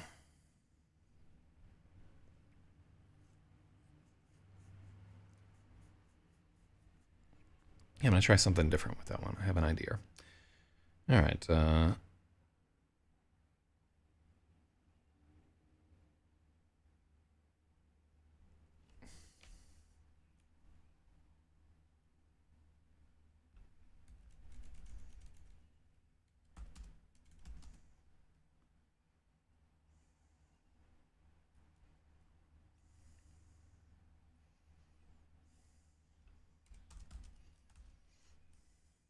The masks are off and the faces are all turned inward, thinking the things they should have said or shouldn't have done.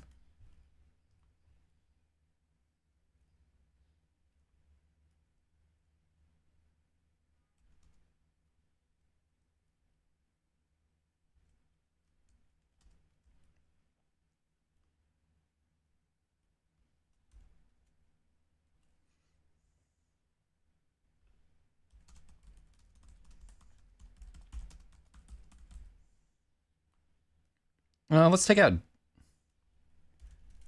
deeds they shouldn't have done.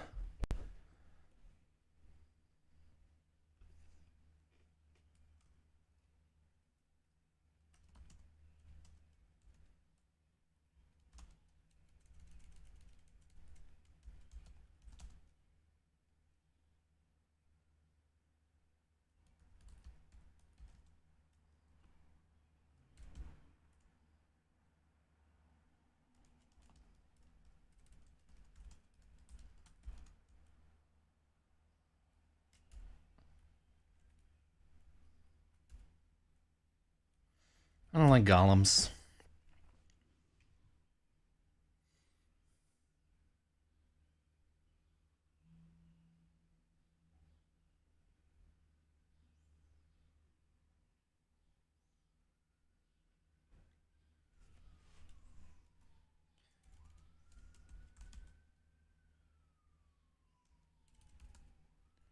Losers, marching solemnly beneath the vault of fog like they're in some great trash-strewn graffito.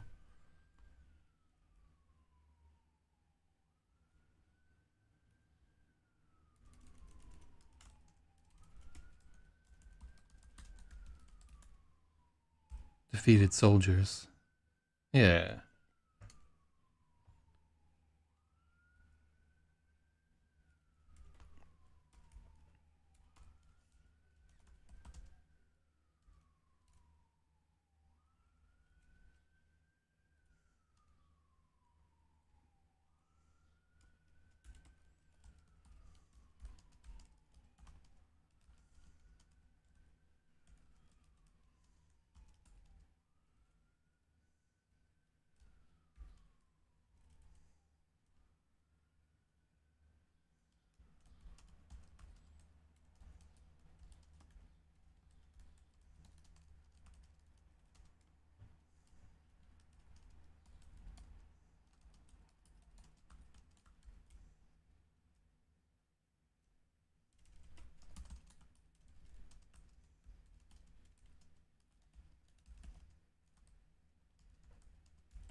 Maybe he stops to watch them go by.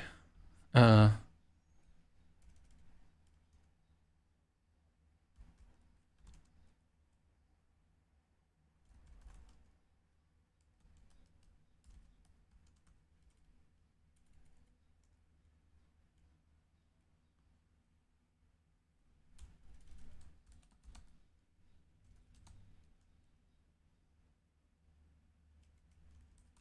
Maybe he stops to watch the lonely ones shuffle by, struck by the peculiar closeness in the air. These are the faces only he gets to see, the bared, muttering souls that everyone hides from observers.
Mm-hmm.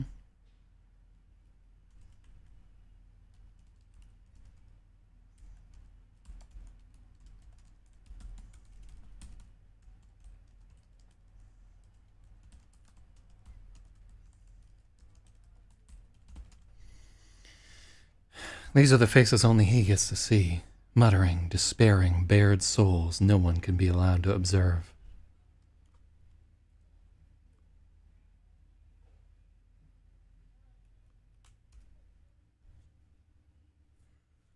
An old black. Black.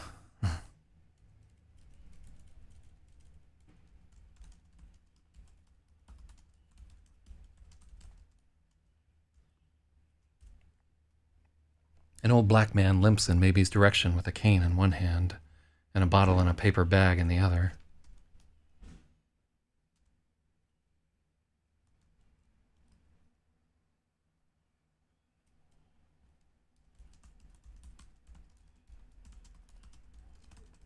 A bottle wrapped in a paper bag in the other.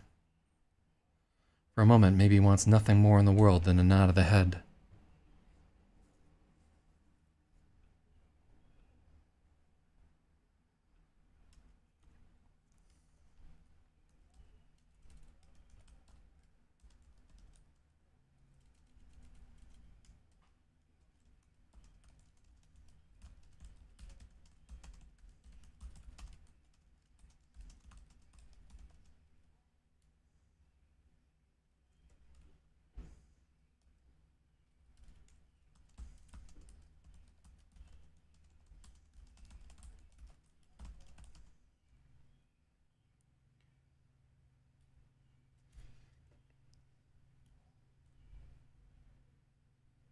Eye contact, a nod of the head, even the notice you then look away, New York hello. He gets none.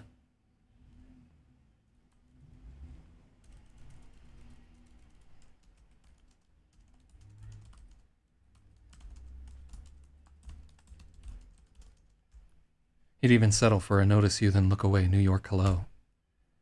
He gets neither.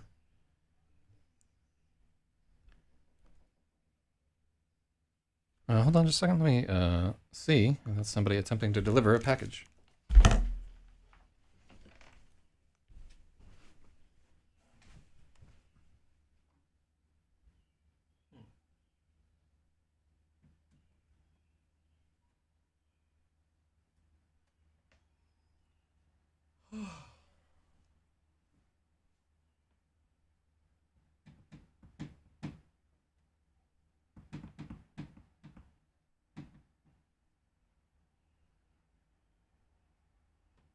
Yeah.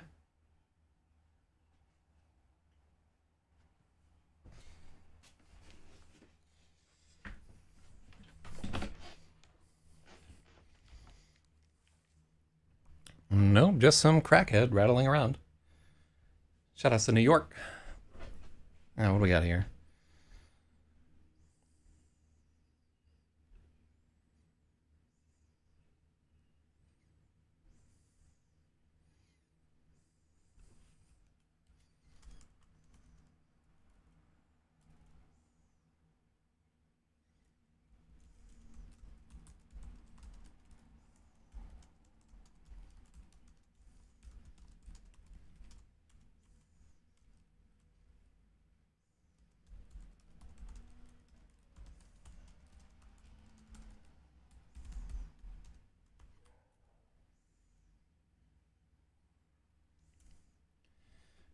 The old man shuffles past, his eyes locked on the sidewalk 2 paces in front of him. He probably just wants to get home and drink.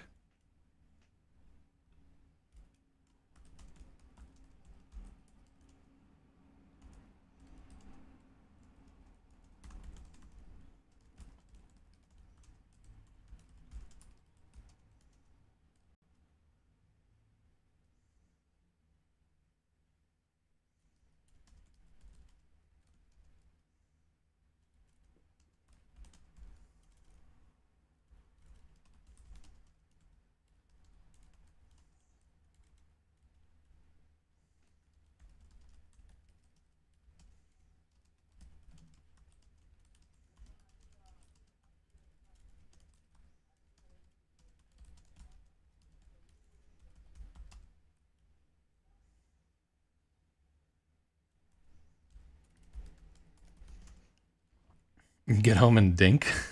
I'm sure. Maybe that is what he does.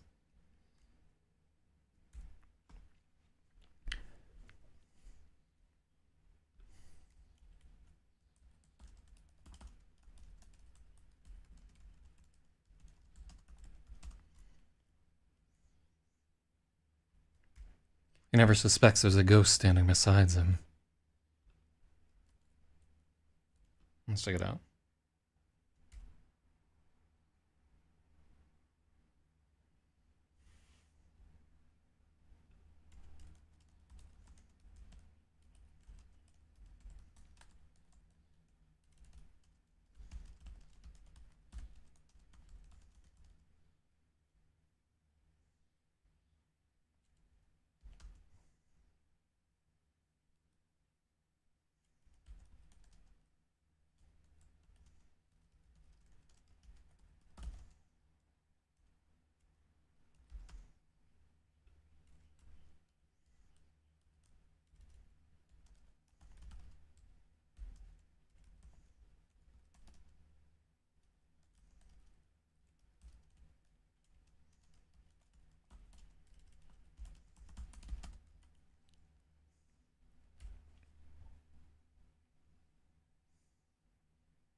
Whew.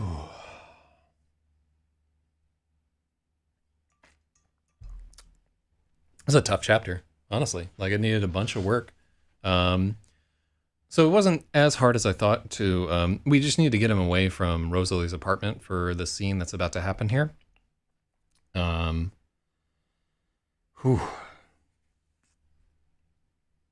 I'm feeling a great aching loneliness in my stomach, by the way. I'm fucking hungry. I wonder if that's why I'm like sleeping poorly. Because like the IF, I'm just not... there's nothing in my stomach when I'm like asleep. So I'm like waking up. Although I've heard that not eating before bed makes you sleep better. So we'll see what it is. I'm going to take a day off from that NA, or maybe like a couple of days off from that old NAD and see if that helps.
Okay. An aching loneliness yawns wide in Maybe's chest. Why did this happen to him? He didn't ask to disappear. He never wanted to be an outsider.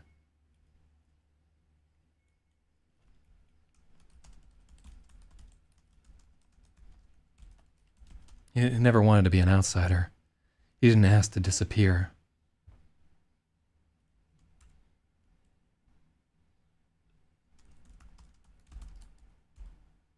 His hand slips into the hip pocket with a faint snap, brushing against the raised diamond pattern on the pistol's grip.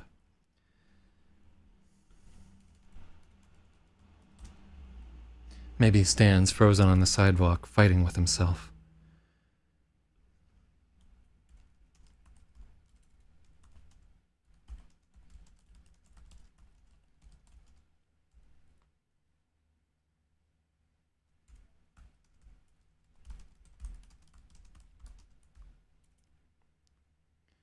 He's not sure what he wants. He only knows that he's cold and alone and he can't take it anymore. And he can't take it much longer. Okay, I like that a little bit better. Oof. Ooh. Bang. Room is clean and mind is filthy. Okay. We don't get to bold stuff. Bang. Maybe hops half a foot in the air.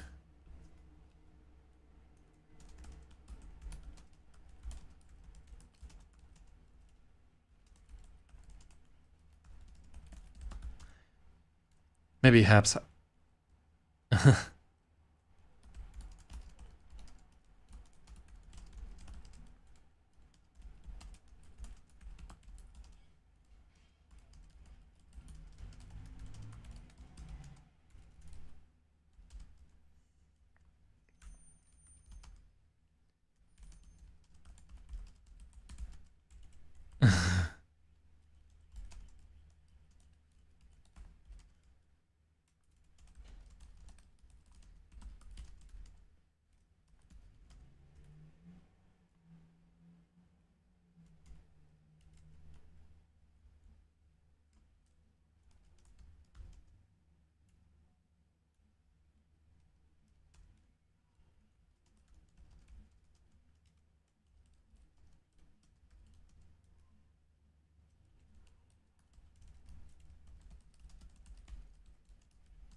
But his gun hasn't fired. It's a car crash on the street next to him.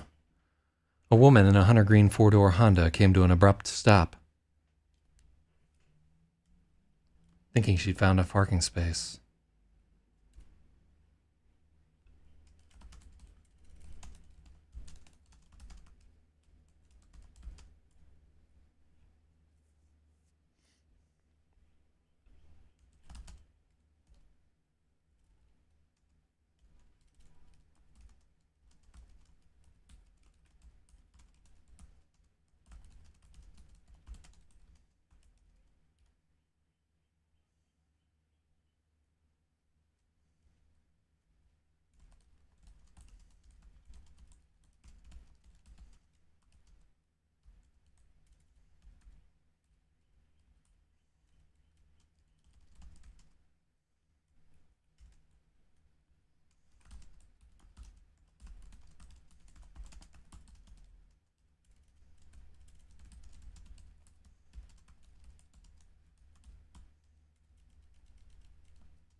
Mm-hmm.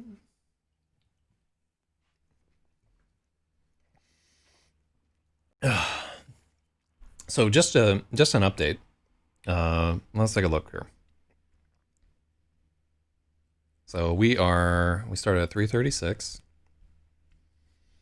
Then we may get to 341. That's like 4.5 pages No action whatsoever. The only thing that has occurred is that he has stolen a jacket. The rest of it is like internal monologue. So that's why something's happening here, I'm sure, because I'm just like, this is fucking boring. Oh, wait, hold on just a second.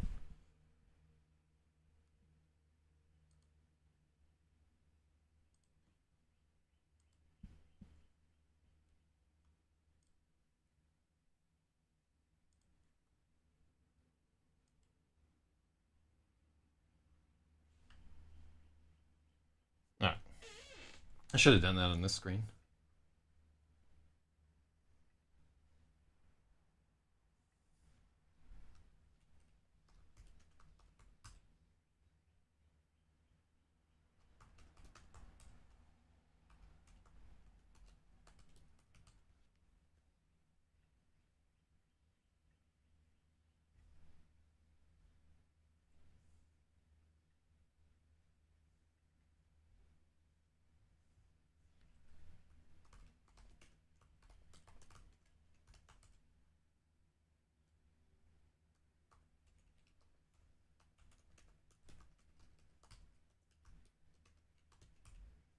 Okay, there we go.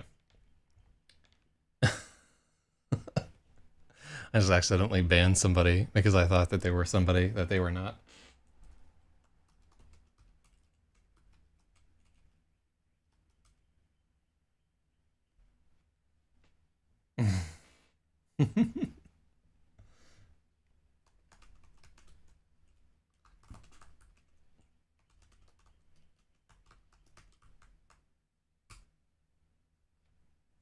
All right. Yeah, I'm glad that she was there to speak up for him. I thought that that guy was a fucking Juan for like the longest time.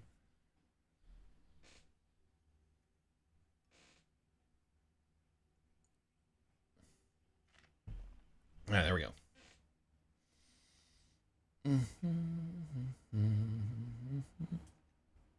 Yeah, it's just been a lot of creeper activity recently. I've been having to deal with.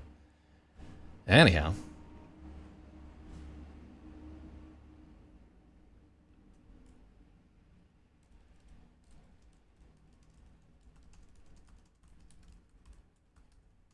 his first thought is that he somehow managed to shoot himself, but the gun.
Okay, cool. Maybe yelps and hops a foot in the air. His first thought is that he somehow managed to shoot himself, but the gun is cold. There's a car crash on the street next to him. Maybe he watched it happen, but it takes him a second to realize what he's seen. A woman in a hunter green four-door Honda.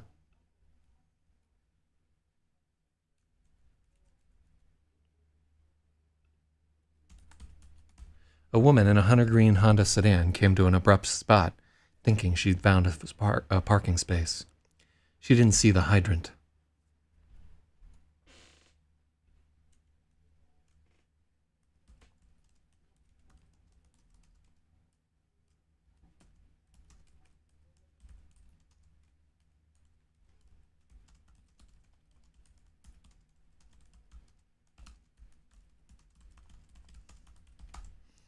Behind her was a red Chevrolet SUV. Let's try to fix that up a little bit.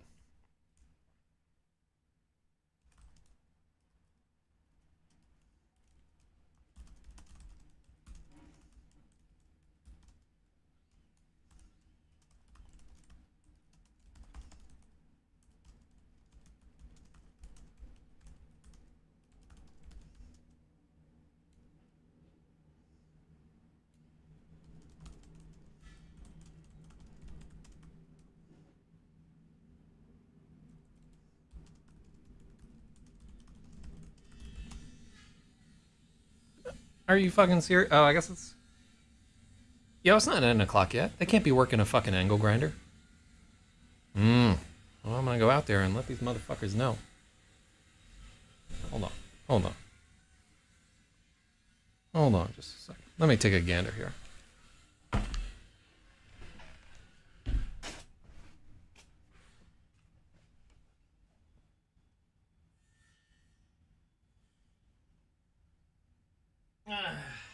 Whatever.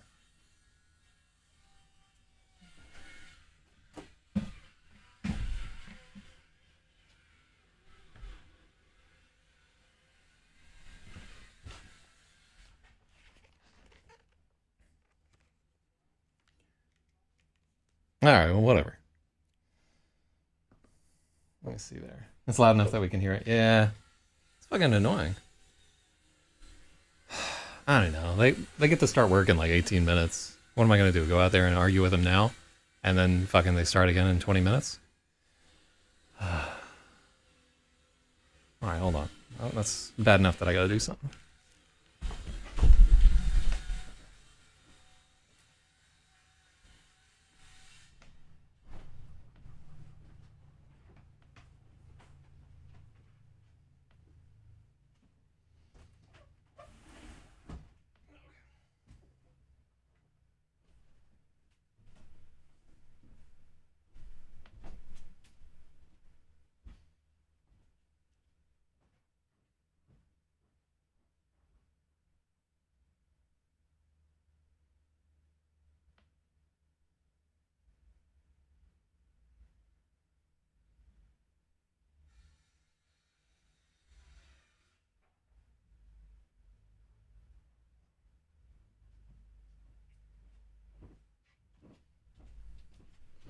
Alright.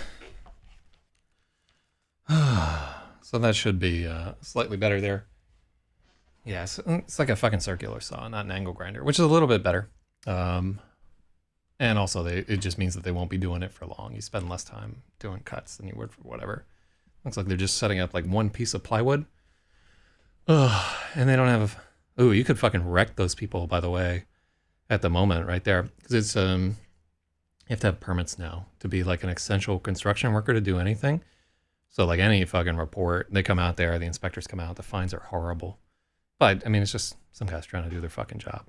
It's not the end of the world.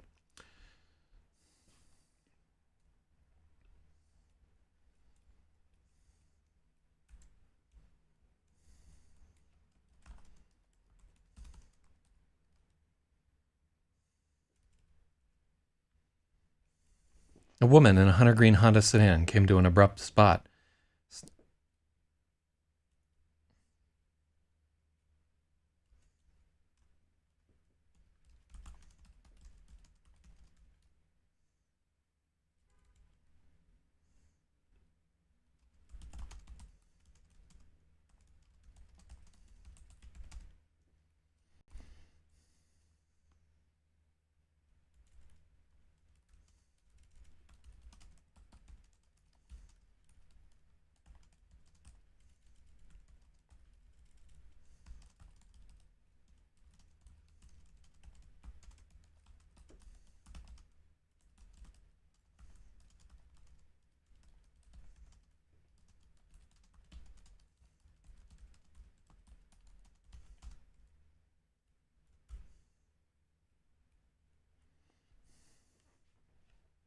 A woman in a hunter green Honda sedan came to an abrupt stop, thinking she'd found a parking space.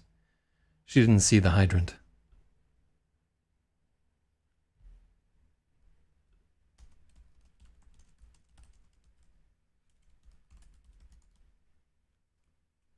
She didn't see the hydrant there. The driver of the red Chevrolet SUV behind her didn't react in time and plowed right into her.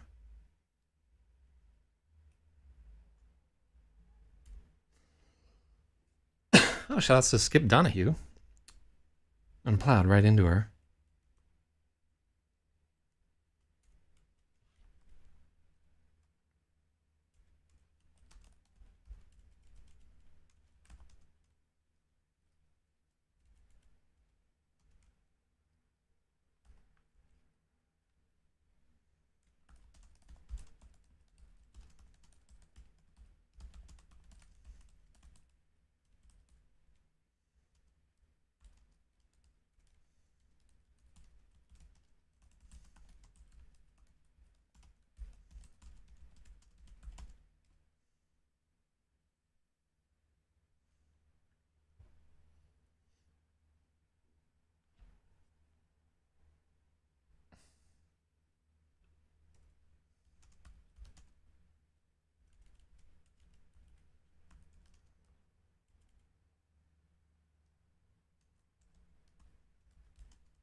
Oh yeah, I just said holla because the bot just said that you were auto-hosting me.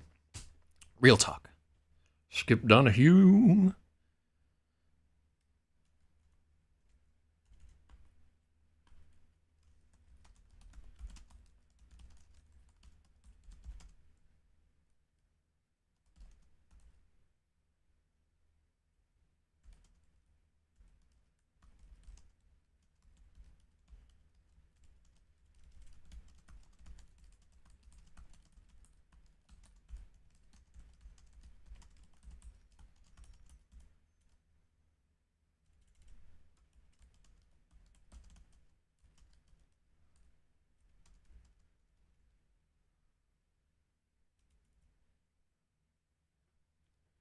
Man, you gotta hit a windshield pretty fucking hard. I've put my elbow through windshields before. No, wait, that wasn't me. It's fucking my friend Art that put his. Yeah. If it sounds like I'm misremembering there, it's because it's like one of those limbic states, like it was a car accident. So, like, everything becomes kind of loopy. Like, you can, it's weird how, like, in an accident or something like that, you can kind of see through the eyes of like several people that are there in your memory. Maybe because everybody recounted it a different way. I don't know how that works out. But yeah, if you've ever like been in a fight, like sometimes you'll try to remember how the fight went, and it's like you'll be remembering it from outside of yourself because you were in this like altered beast type state, and like had transformed into a werewolf and bit his fucking dick off. Mm. At least that's how it goes for me. I don't know if it's the same for y'all.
Man, there's a lot of these fucking spammers happening at the moment there. Yeah.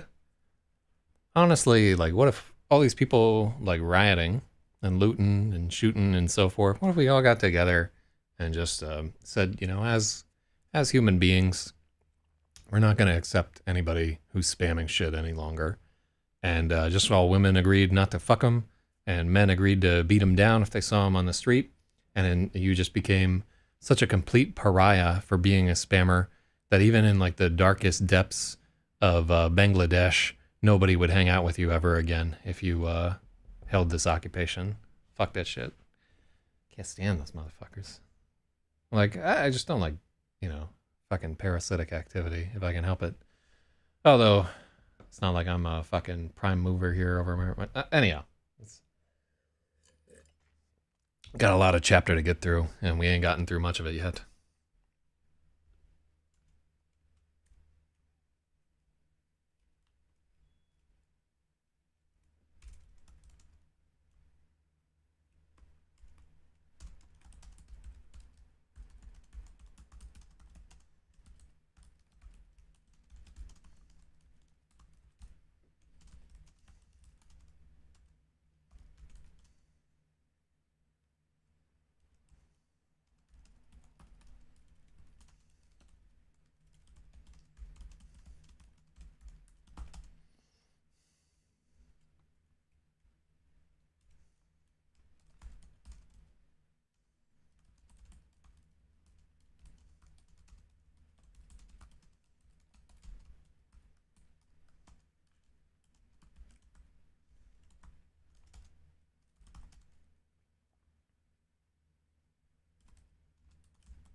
Kill spammers on sight. Yeah.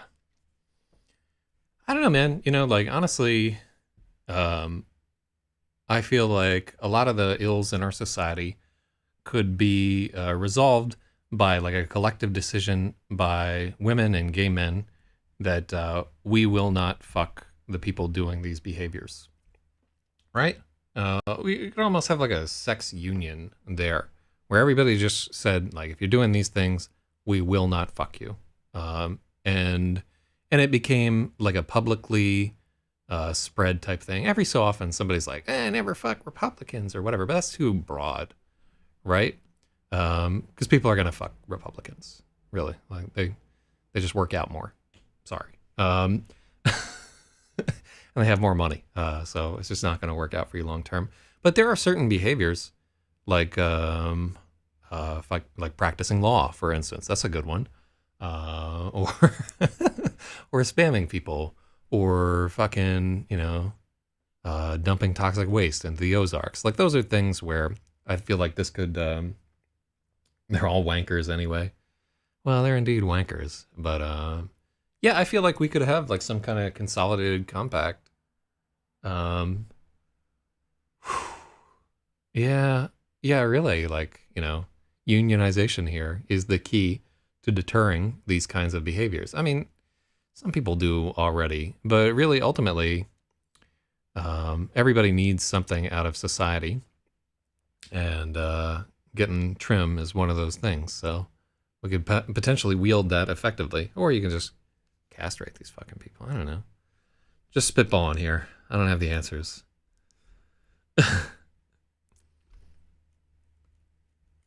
They weren't going that fast, but the Chevy driver wasn't wearing his seatbelt.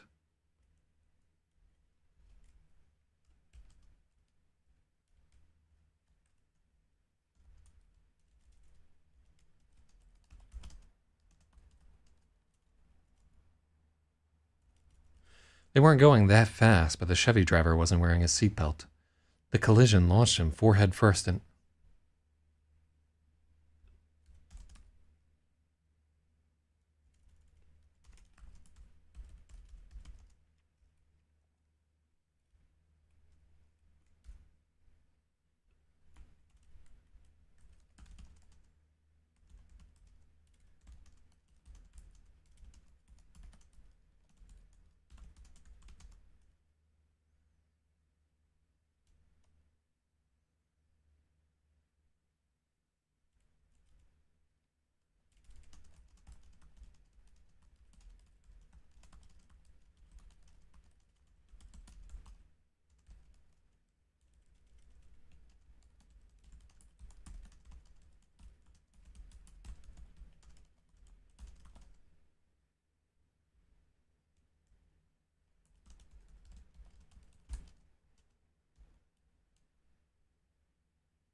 Okay.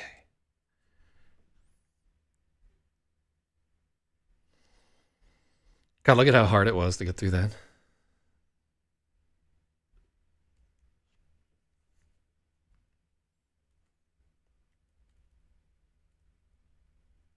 Pitfall still up?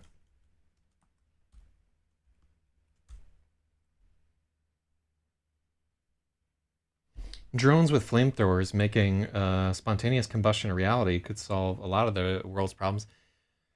We're really, I gotta tell you, we're gonna get like one or two significant terror attacks using drones before they just start heavily fucking regulating them right there, because it's like that's such a badass thing to do. And just like pack one of these things with like hunter killer drones that are like programmed to seek a target, and they just fly at them and explode like grenades. That's, you know, like I don't want anybody to get killed, obviously, but I can't resist like how sci-fi awful wonderful that is. Just the sound of them like fucking blowing up, and then you got to get a new president. You know, like already they're starting to have like fucking jammers for some of these frequencies, but they don't need to be controlled. They could be pre-programmed to hit a certain spot. They don't need fucking GPS guidance or anything like that. You could literally like have a routine in this thing. You could just drive out there in a fucking van, and then half a mile away, the roof comes off, and a bunch of these choppers just start flying to their preordained spot, and gadoosh. You know what I'm saying? You know what I'm saying? Like it's not at all impossible to have one of them, and you don't actually do this, obviously, but you can get a pretty significant payload in some of these big ass choppers. Like there's quadcopters out there that can like hold like 20-pound camera rigs, and Jesus Christ, that's a lot of fucking Semtex. You know what I'm saying? And Semtex and fucking ball bearings and whatever the fuck you want to have, and depleted uranium and like surplus Russian dildos and, you know, like whatever kind of shrapnel you want to have happening in this thing. So I think like we'll see one or two of those strikes. I was working on a story about that actually called The Emperor of the Automatons, but I just haven't seen fit to finish it. I've been too busy working on other stuff. It happened at Gatwick. One hit a plane. I know that they were fucking assholes were doing that at Gatwick. They were just for days and days like flying drones and shit over there, and like it hit a fucking plane with a drone. Like you can kill everybody on that plane doing that shit. It does not take a tremendous amount to. I mean, they're big pieces of aluminum and so forth. It's unlikely that you're gonna fuck up the entire plane. But I mean, they already have to deal with fucking birds and, you know, like fucking Matthew with his M16 and everything. They shouldn't have to deal with just retards fucking flying drones around an airport. I think all those people that they caught, they just went to prison for a long ass time. They're just like, we're gonna give you 20 fucking years. Is how I recall, but maybe that's not how it went down. Because I don't know, the UK. They're pretty pussy about certain shit. But yeah, man, I don't see any reason to fuck around with that. That's just, you shouldn't do that. You know, it's already scary enough to fly on a fucking plane. I don't want some asshole droning it because they're mad that planes, you know, smell bad and kill the environment. That environment was already dead.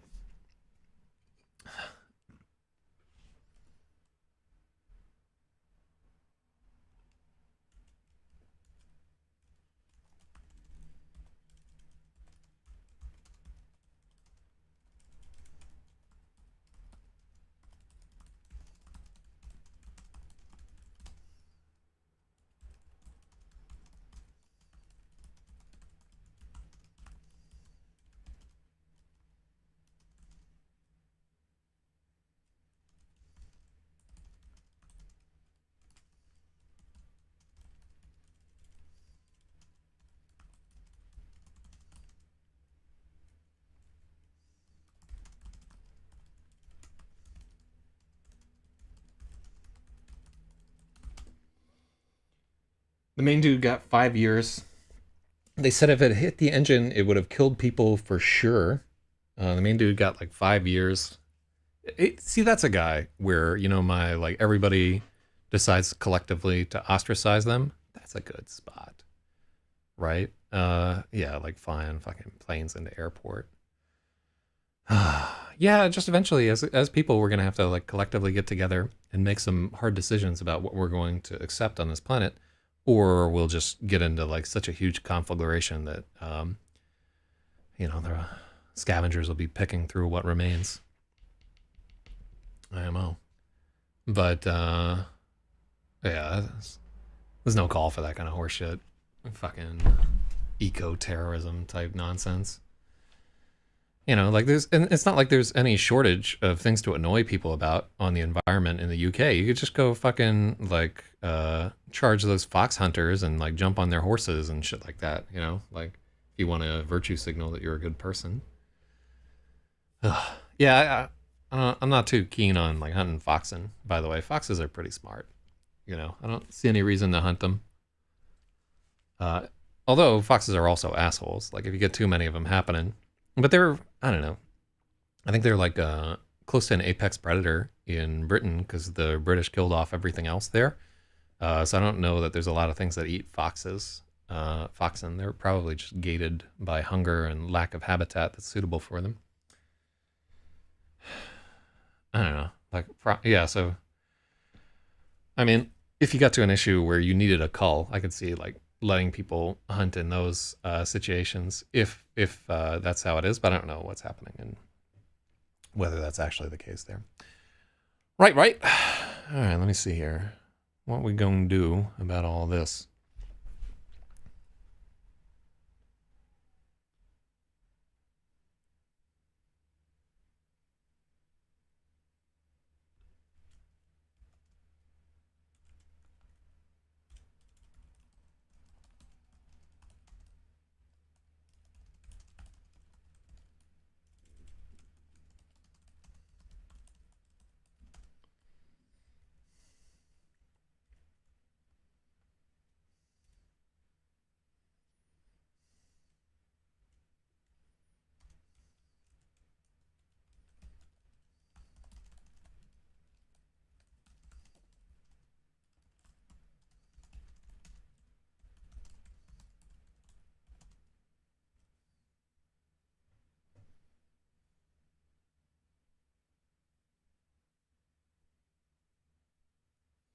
Prisons have dead zones, so you can't fly drones. Like people get the poisons did. Like people get their drugs in cheaper than they are selling them. Huh? I can't quite parse that sentence, but yeah. They're like having to set up area like Wi-Fi jammers and shit like that, so that people can't fly drones into spots. Why don't you just use a fucking catapult to fire the stuff into there?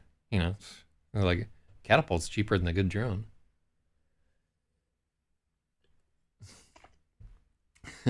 I think because to do a catapult right, you have to do math.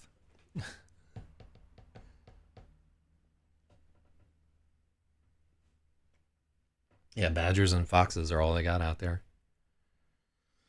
Whew. All right, we got some more pages to get through here. Hopefully not 8 pages.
prisons sell the drugs more expensively than the ones the prisoners get smuggled in, so they don't like it.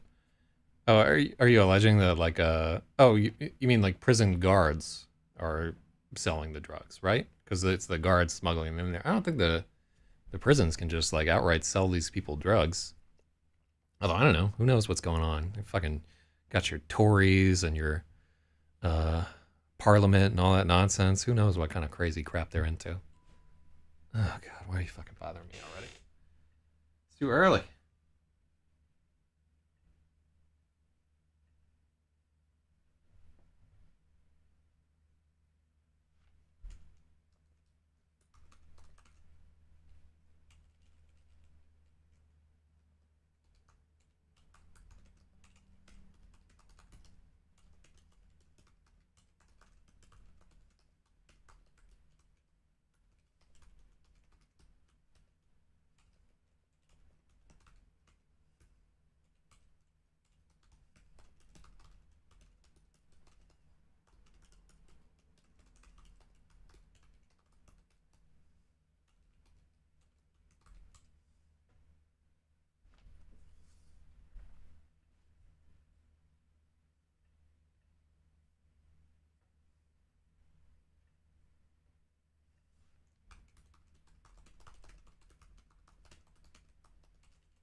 I just reset somebody's password to NRA forever. It's one of my favorite Simpsons gags. Uh, One of the hundreds of radical right wing messages inserted into every show by creator Matt Groening.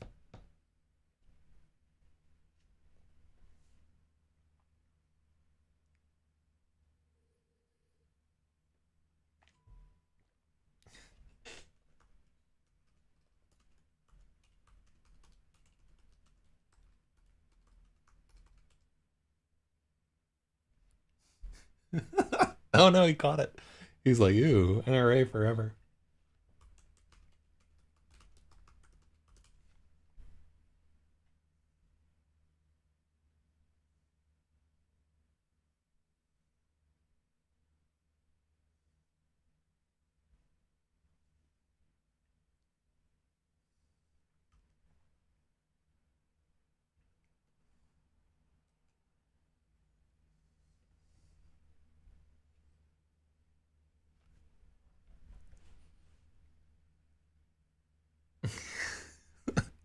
Damn it. Ugh.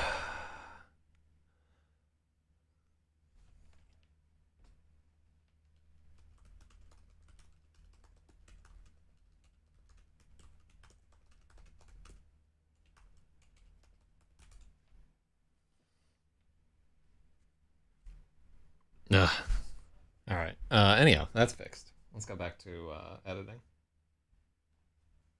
My Amazon username is Amazon no good.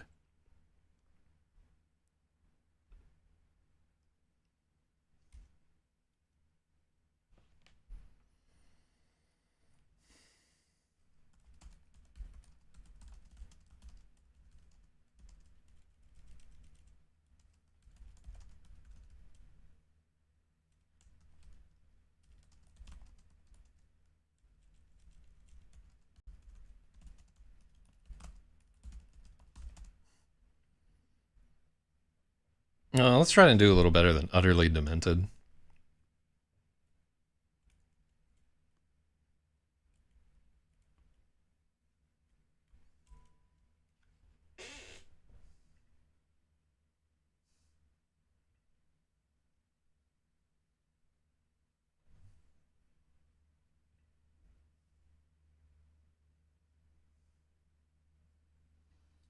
Whew.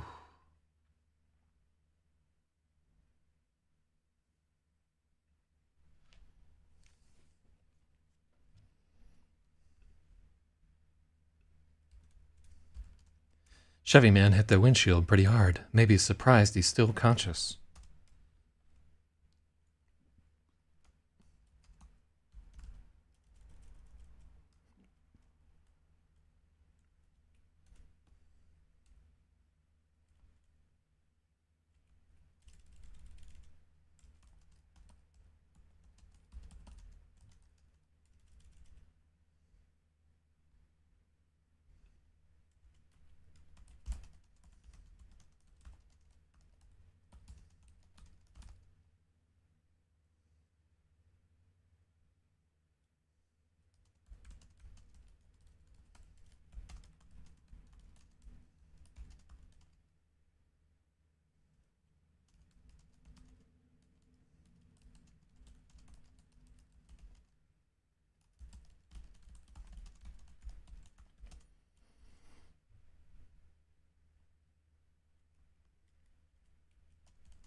Mm-hmm.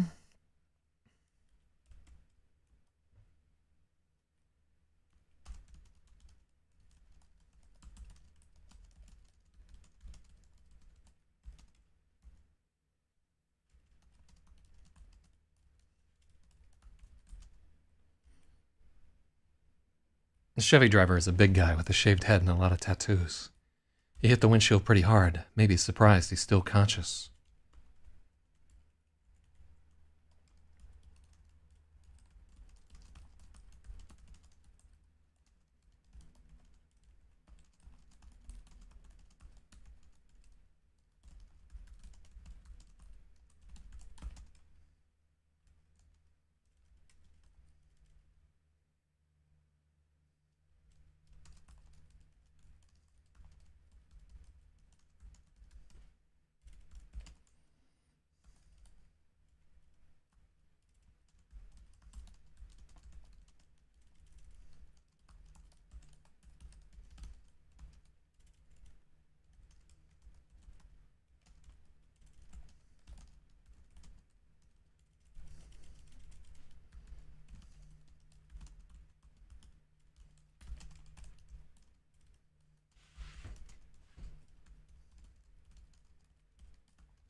Looking utterly unhinged.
He tries to rip her door open, but fortunately it's locked.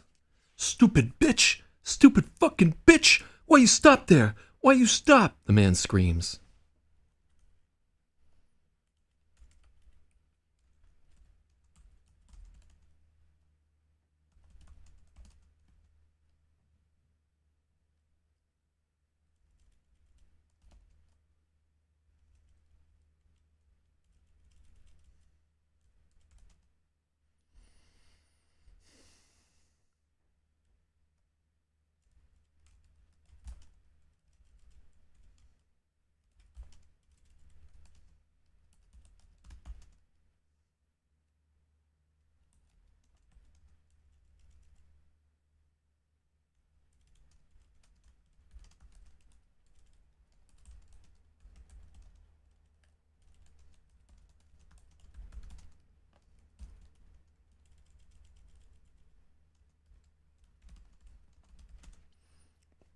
He's screaming until his face is almost as red as the blood pouring off it.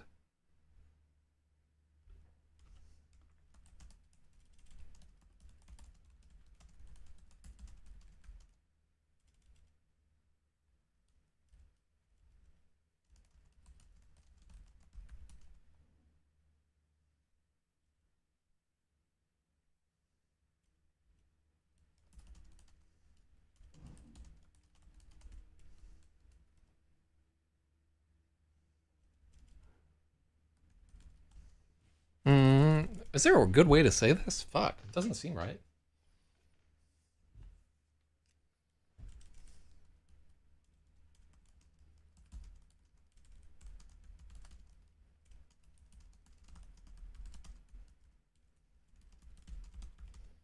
He screams until his face is almost as red as the blood pouring from it. Yeah, that just doesn't track.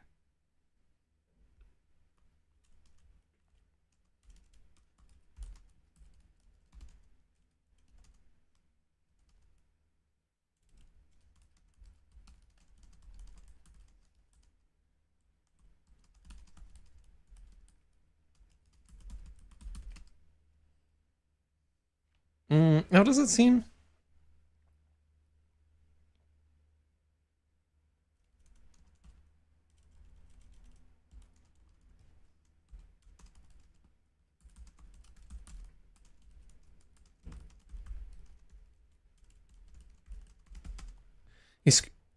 He screams.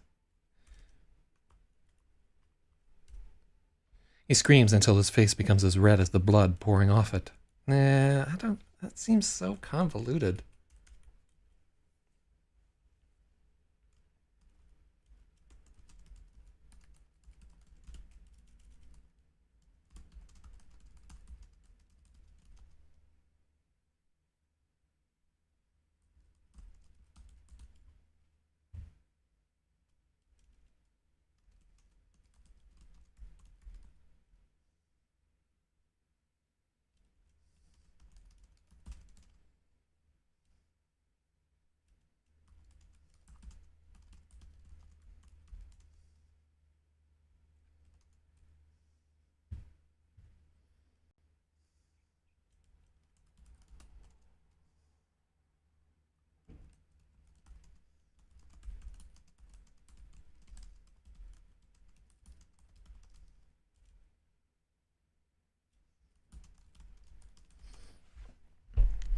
He screams. Beneath the blood, his skin is red with rage.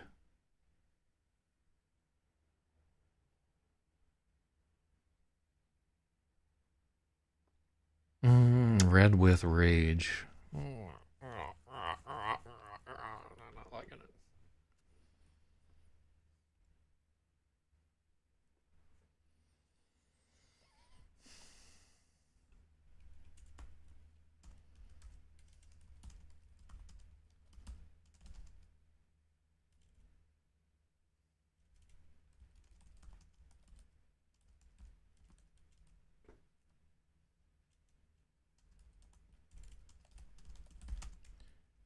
Red with rage.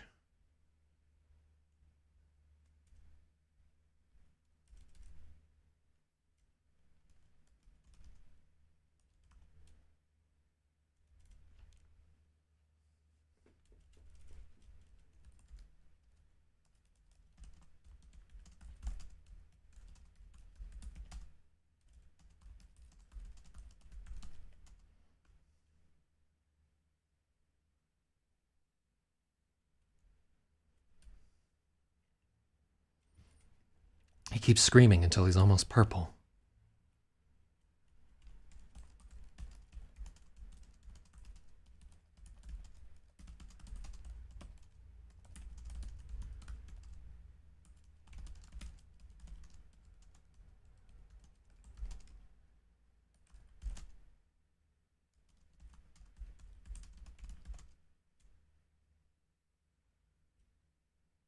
I don't...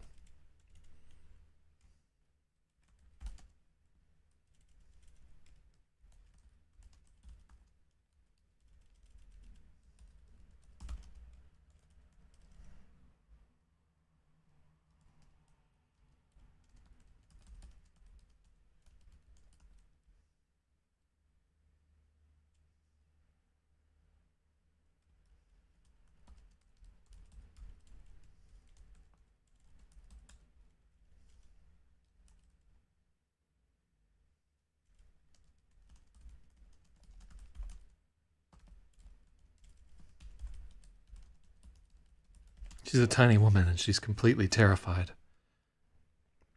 The woman snaps out of her trance.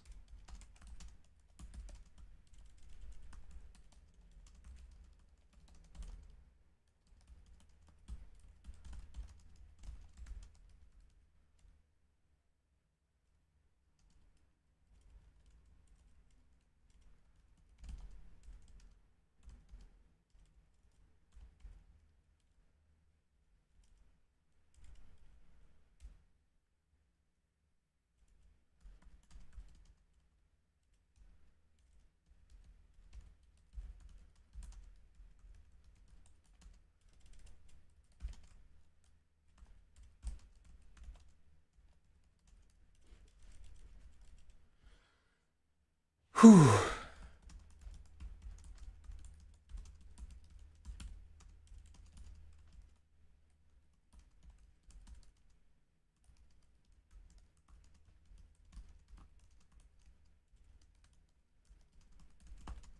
Oh, let's take out the pregnant woman aspect of it.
Chevy Man has worked himself into a frantic state. He's popping veins on his bald head, banging on the roof of the Honda with one tattooed arm.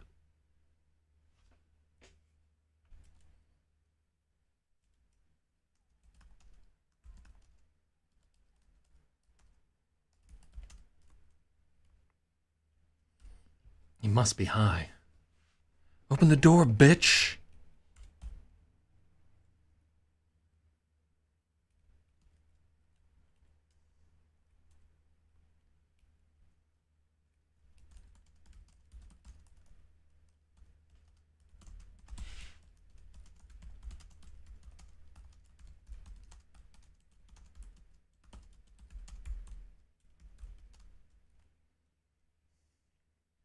So that's the thing that'll happen. In certain types of accidents, your car will cut off your fuel pump.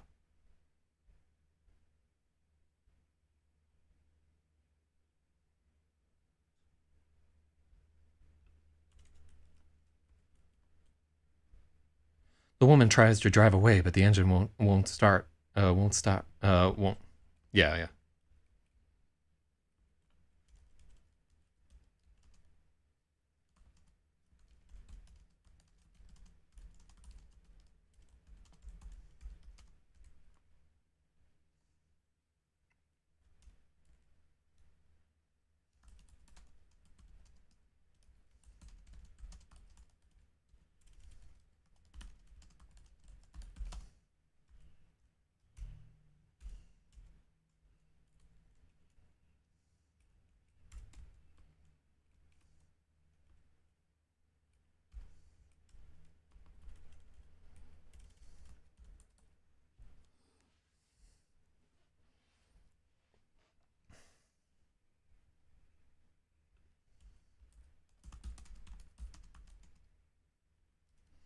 Chevy man reaches under his shirt. There's a gun tucked into the waistband of his jeans. Fucking open it.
Behind him, people are looking out the door of the 24-hour laundromat.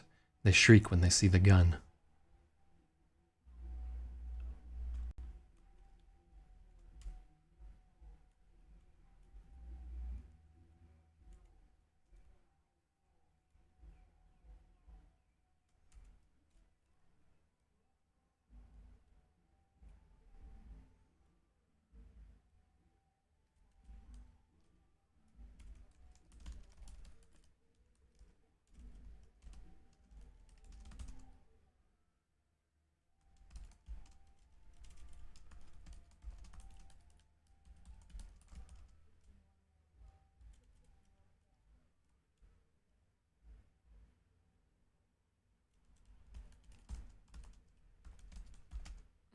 Hold up.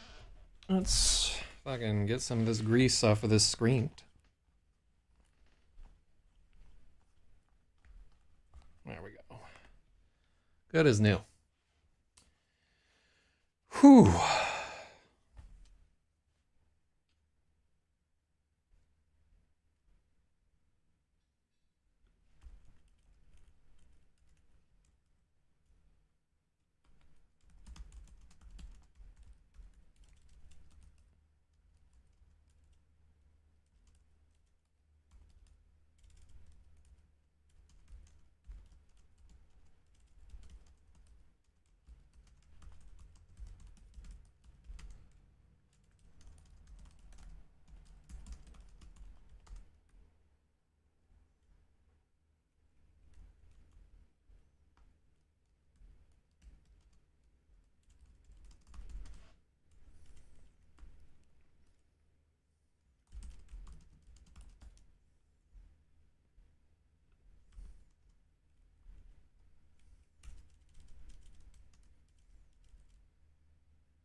They're running back inside for cover.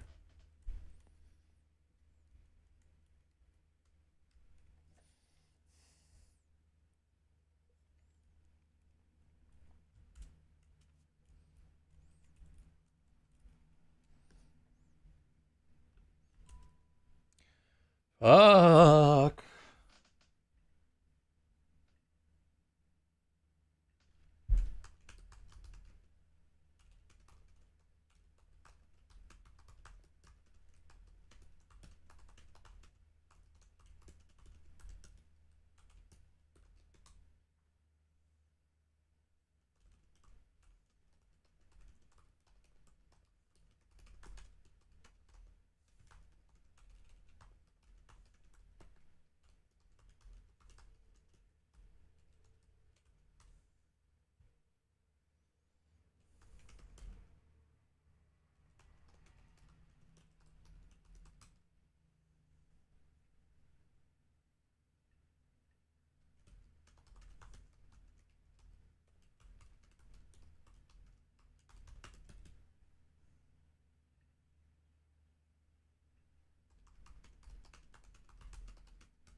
Fixing things.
Ooh.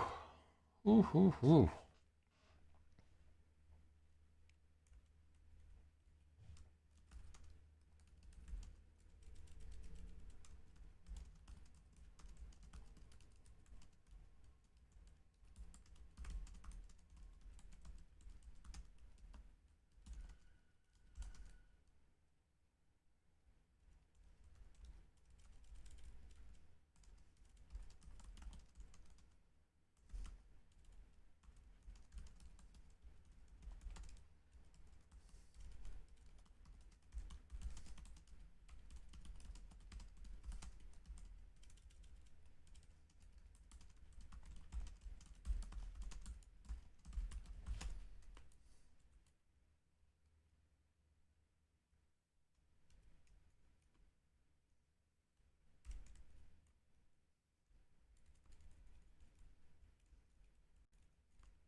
Alright, so Chevy Man keeps bashing the window with his gun until it caves in. Square beads of auto glass skitter across the street. He reaches into the car and tries to wrench pull.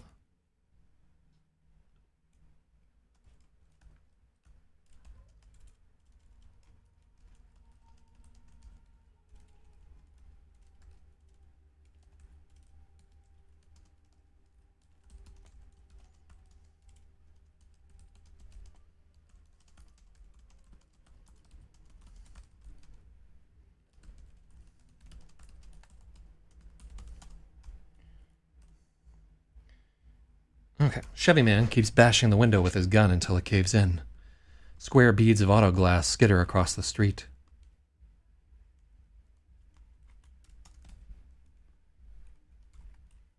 When the window's smashed out, he tries to rip her out of the car. But she's still wearing her seatbelt.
The safety's on.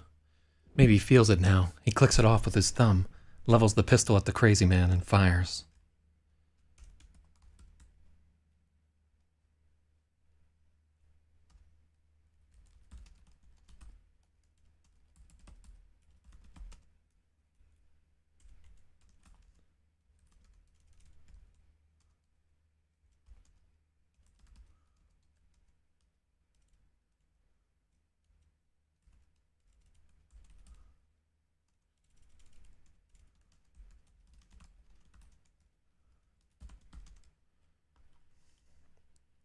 The 45's retort is louder than the accident.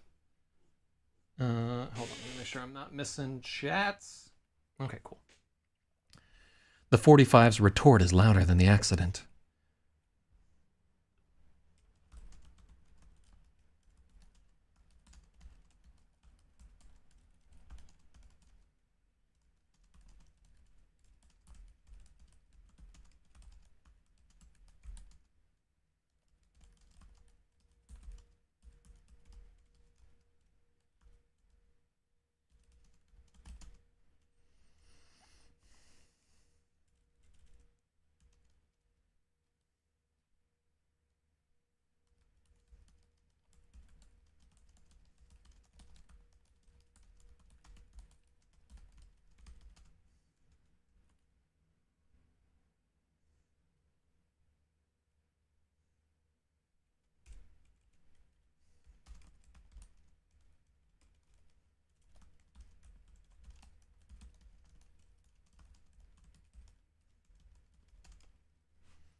Maybe fires. Okay.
I don't know how well Chevy Man works in this.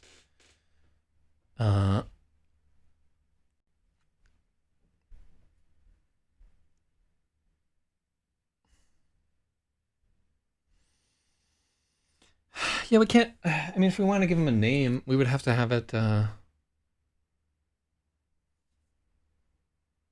We could call him like Ricky or I don't know. I don't want to call him like fucking Ricardo.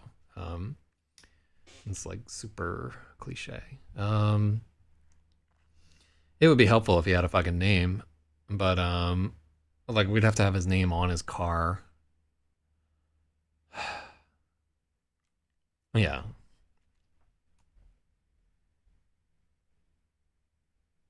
Let's just call him Chevy Man.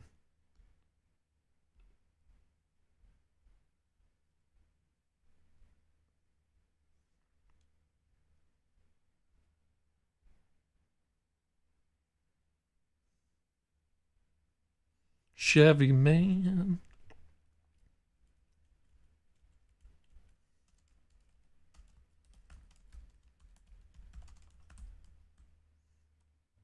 Where is his repeated?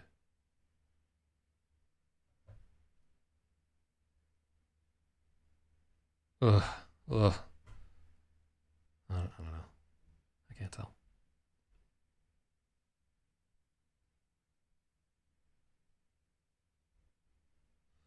And let's roll up here. Yeah, there we go.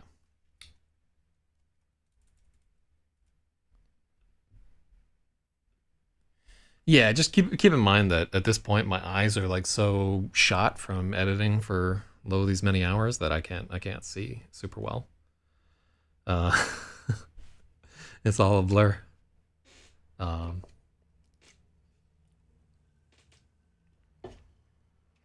mhm.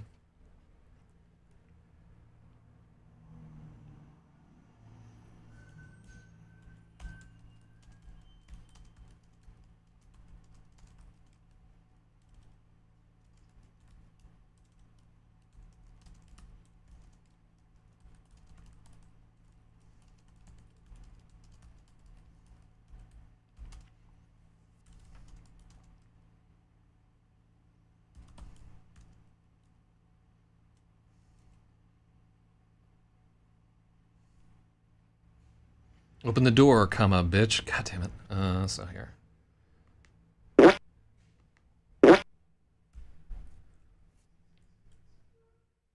Okay.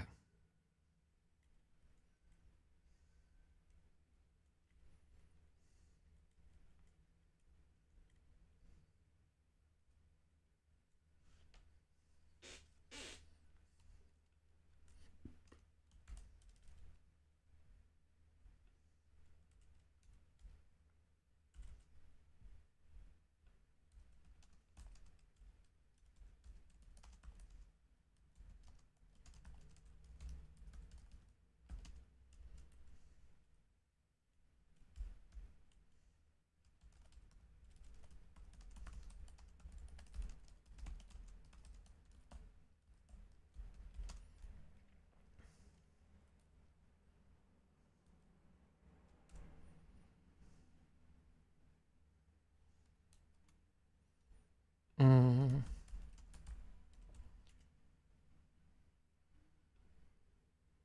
Glock G17, so that's that guy. Is it 17 and 1 in the chamber? Is that how he fucking rolls right there? Yeah. So it's 17 in the magazine. Yeah.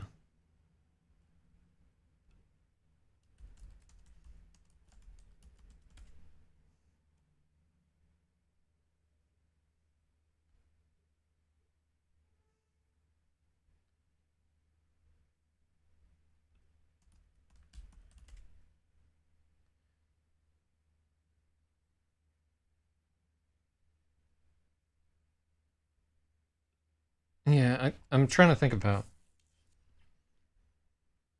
Mhm. Okay, yeah. So there are 32 round clip. What the fuck are you gonna do with a 32 round? That's a big ass spring in that Glock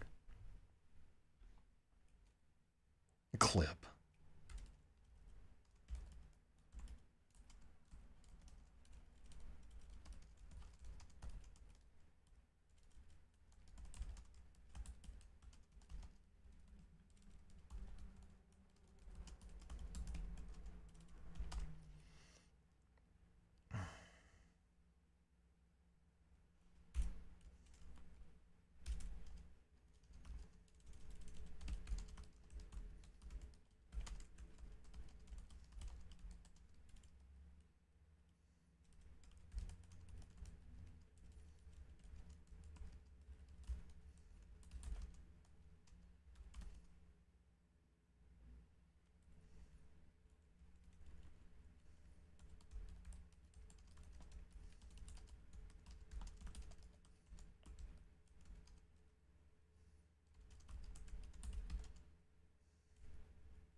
Ooh. Ooh, whoa, whoa, whoa, whoa, whoa, whoa. There are 17 rounds in the Glock's magazine and one in the chamber. Glock isn't. Oh, yeah, Glock is capital. Chevy man unloads all 18 into the laundromat. Glass rains down everywhere. Around explodes the picture tube of the Magnavox in the corner.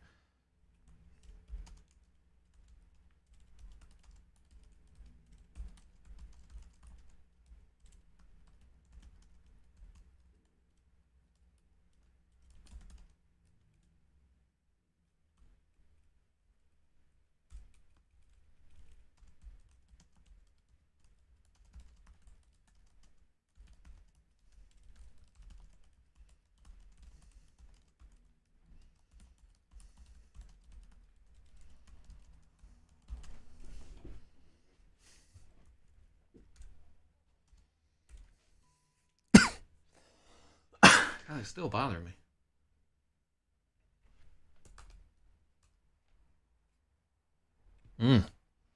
Yeah, I mean, now is not the time to work. We got a story to edit over here, and I gotta record fucking potentially the news even. Ugh. I don't have time for job stuff. No, I really should do job stuff. I'm not making any money on these books.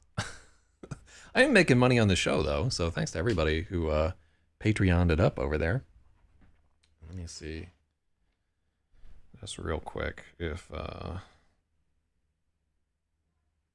no, nothing happened there. Let's see.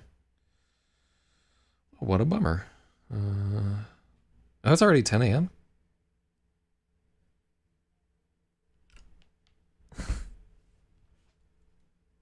Okay, cool.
When the magazine is empty, there's eerie silence, as if the night is momentarily stunned by the stupidity of it all.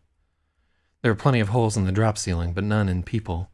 No casualties except for a few dryers and a Coke machine that was out of order anyway. Maybe as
Ugh, people always bothering me.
The horn makes a sad blap. Shoutouts to Blap.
There are no sirens, no walkie-talkies, no patrol.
Okay.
Where the fuck are the cops? Maybe wonders.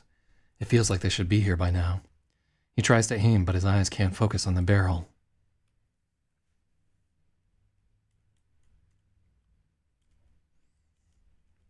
I need a longer gun, he realizes.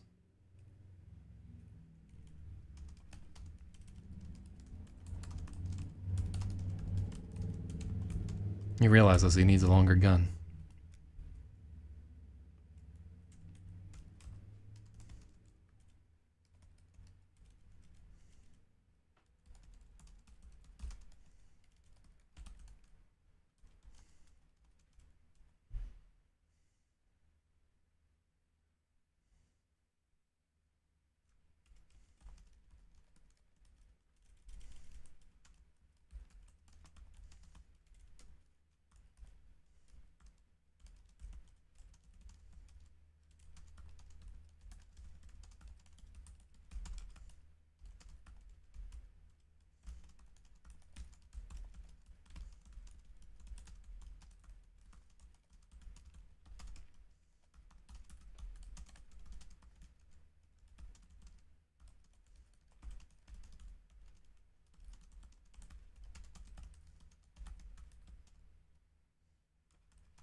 A lot of action happening right here. This probably needs another pass for the fucking shooting scene. A lot of crazy action happening right here. Oh, how many people are bothering me? Too many people. God, it's always fucking Fridays that everybody's like, oh, I got a problem. I got a problem. But problems that I sometimes could get paid for. Maybe, possibly, sort of. So I'm not too sad about it.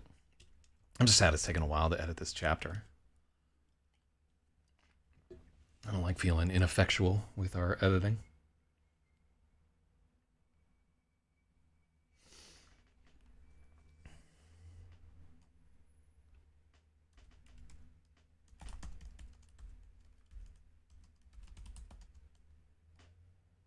Right here. Oh, yeah.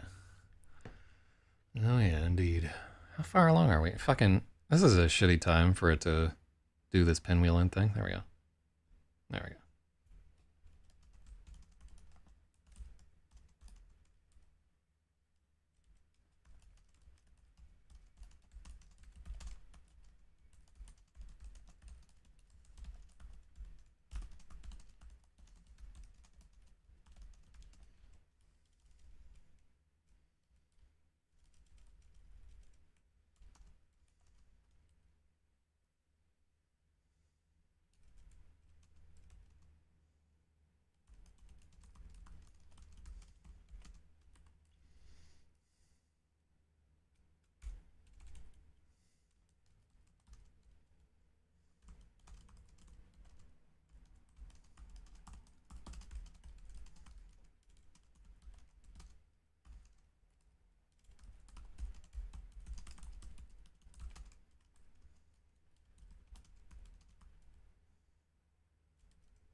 Ooh, got that pandemic. Spider bags.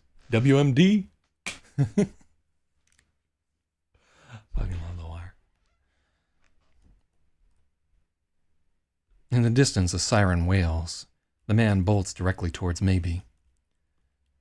At first, Maybe is too scared to react. He's about to get bowled over.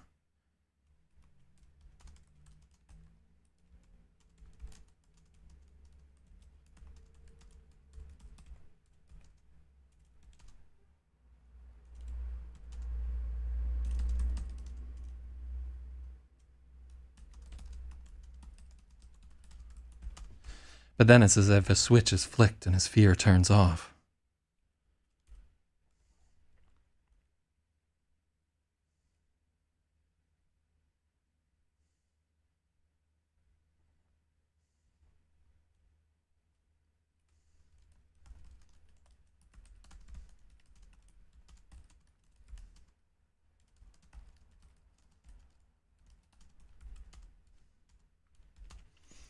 But then something switches inside him. He steps to the side and winds up.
The butt strikes the man's bloody forehead with a solid crack like a home run. Hell yeah.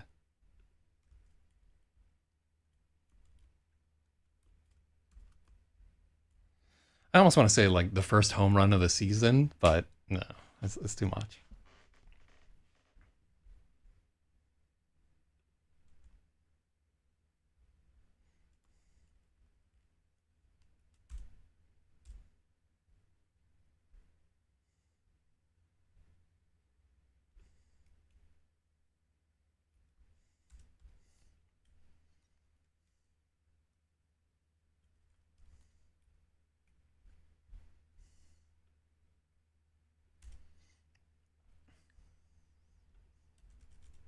That's a concussion, Maybe thinks.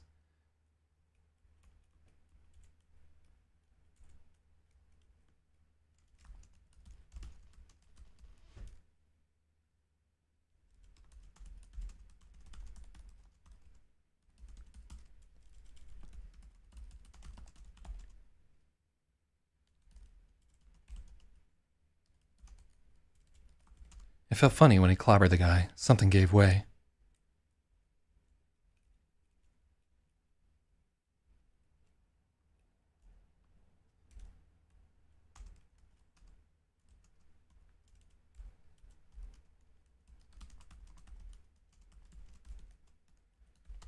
He's afraid he hit him too hard.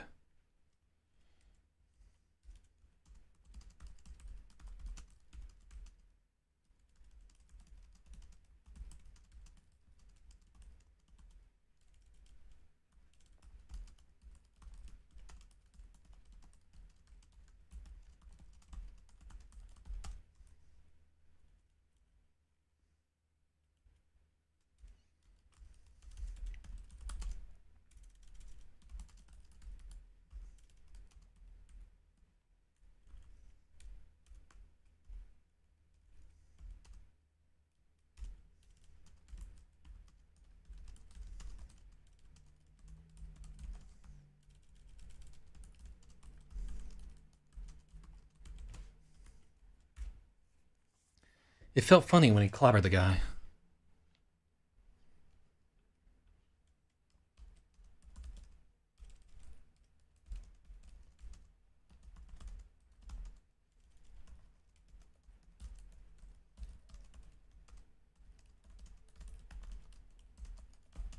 It felt kind of funny when maybe he clobbered him. He felt something give way.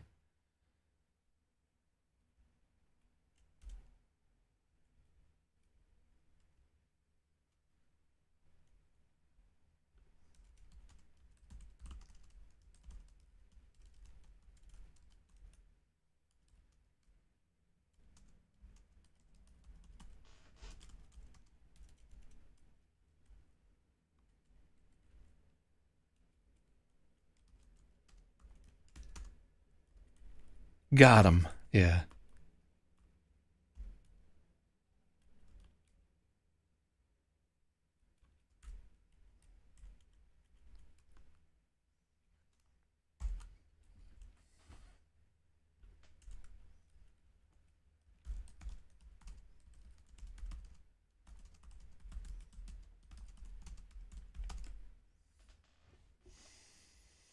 Whew.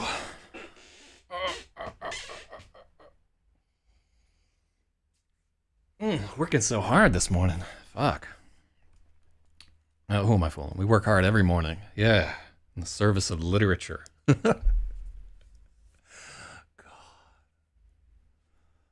Yeah, we're fucking clowns here.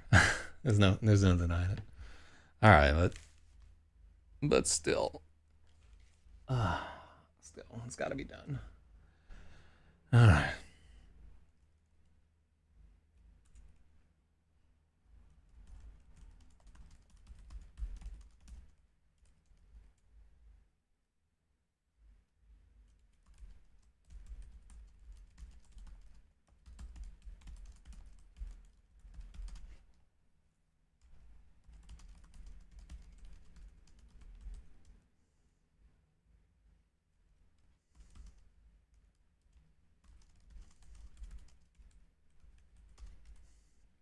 But the man is too still. It felt kind of funny when maybe clobbered him. He felt something give way.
You want to say strange and kind of funny?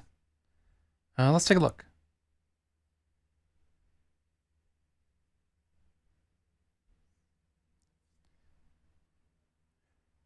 Felt kind of funny. No, I definitely want funny over strange. I see where you're coming from there, but like I want, it's more of a funny feeling. And I'll tell you, so I want you to think about like how like a Charlie horse feels, or you know that like weird skin prickling sensation, or when a man's penis is going into your inner ear. Like those are funny feelings, and I want it to be like more of a funny feeling than a strange feeling. Real talk.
Wet Q-tip in the ear.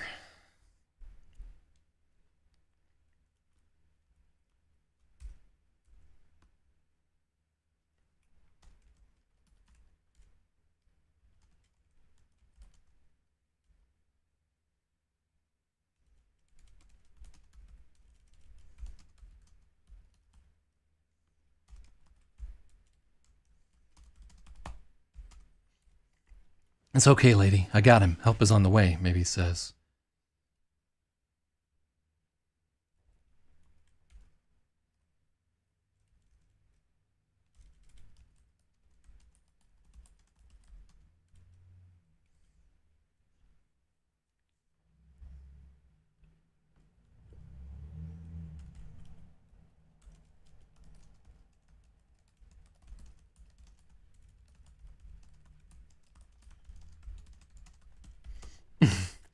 He has an urge to put a hand on her shoulder to console her, but he has an unreasonable fear she'll shock the shit out of him.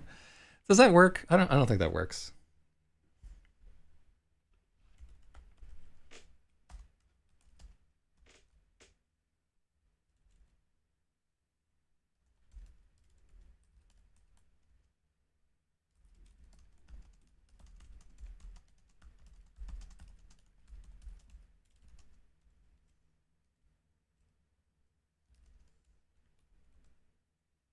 Let's just take that out. Yeah.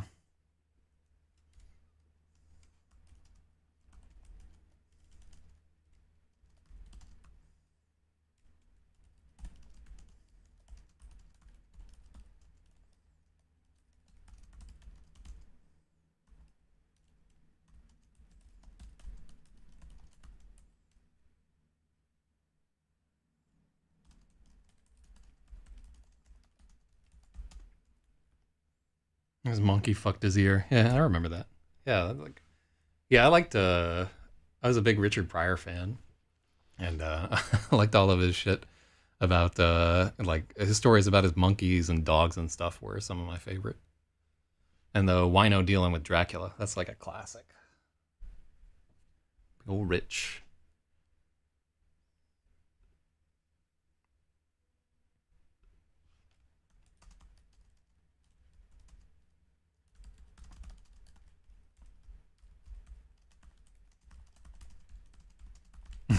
He has a stupid worry that she'll shock the shit out of him.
It takes 8 minutes for help to arrive, and it all shows up at once. Squad cars, ambulances, even a fire truck for some reason. Cops swarm everywhere, cordoning off the block with tape, redirecting traffic away. Maybe half expects to see Carl Mason standing around since the whole fucking police force is apparently on this caper.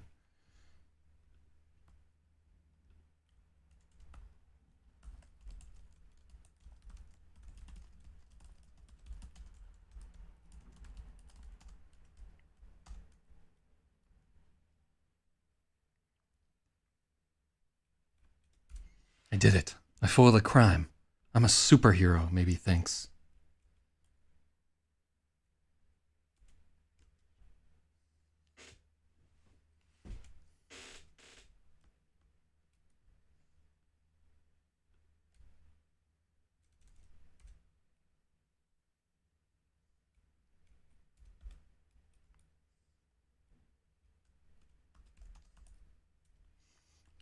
I did it. I foiled a crime. I'm a hero, maybe thinks. His heart beats like crazy, thundering with excitement. Oh, yeah.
Kapow. Wild. I did it. I foiled a crime. I'm a hero, maybe thinks.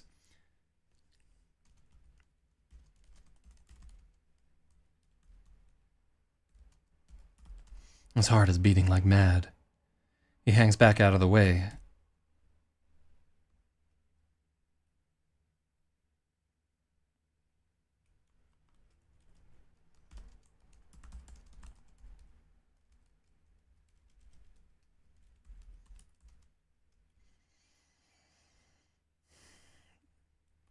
He hangs back out of the way and watches the police help the woman out of her car and into an ambulance. There's another ambulance for the Chevy driver, but they haven't gotten to him yet. It makes sense. Help the victim first.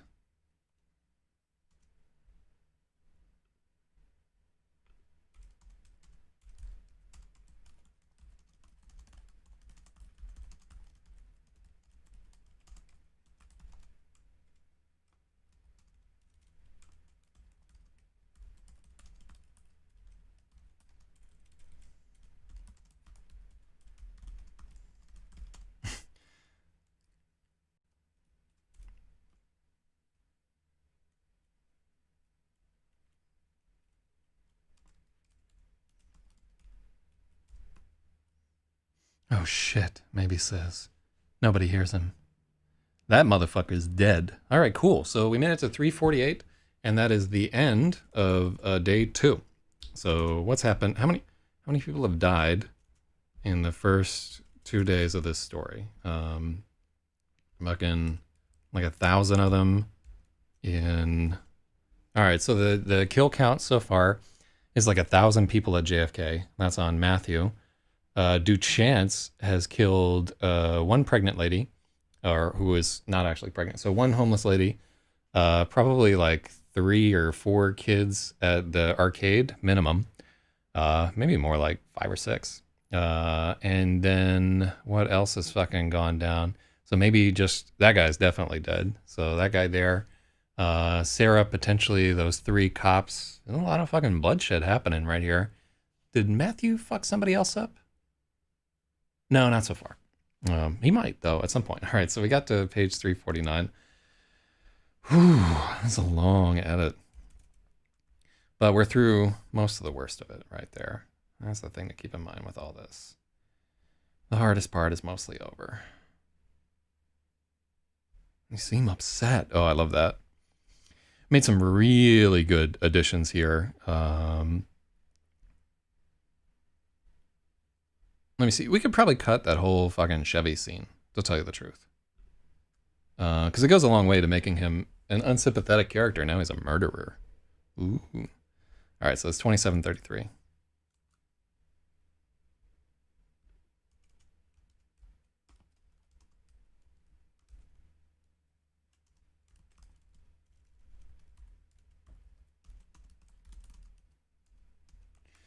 And I'm going to guess that we did this for 3 hours and 33 minutes. Let's take a look.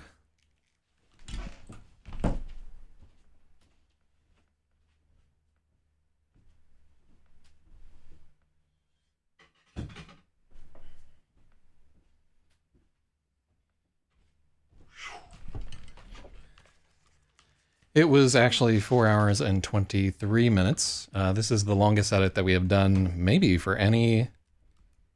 That might be the longest that I've edited at any point during any of these books. So yeah, thank you to everybody who stuck it out for that bullshit. Chapter needed it. Needed that extra work, and now it's much better. So at 350 pages, almost, we're definitely there. All right, so we're gonna have the third dream, which is gonna be like one of those creepy Duchance segments right there. I'm gonna give Spathy points, even though he wasn't in time, because I just like it when people tell me the time. 4 hours and 23 minutes. Good God. All right, so tomorrow we can work through a dream sequence. They said,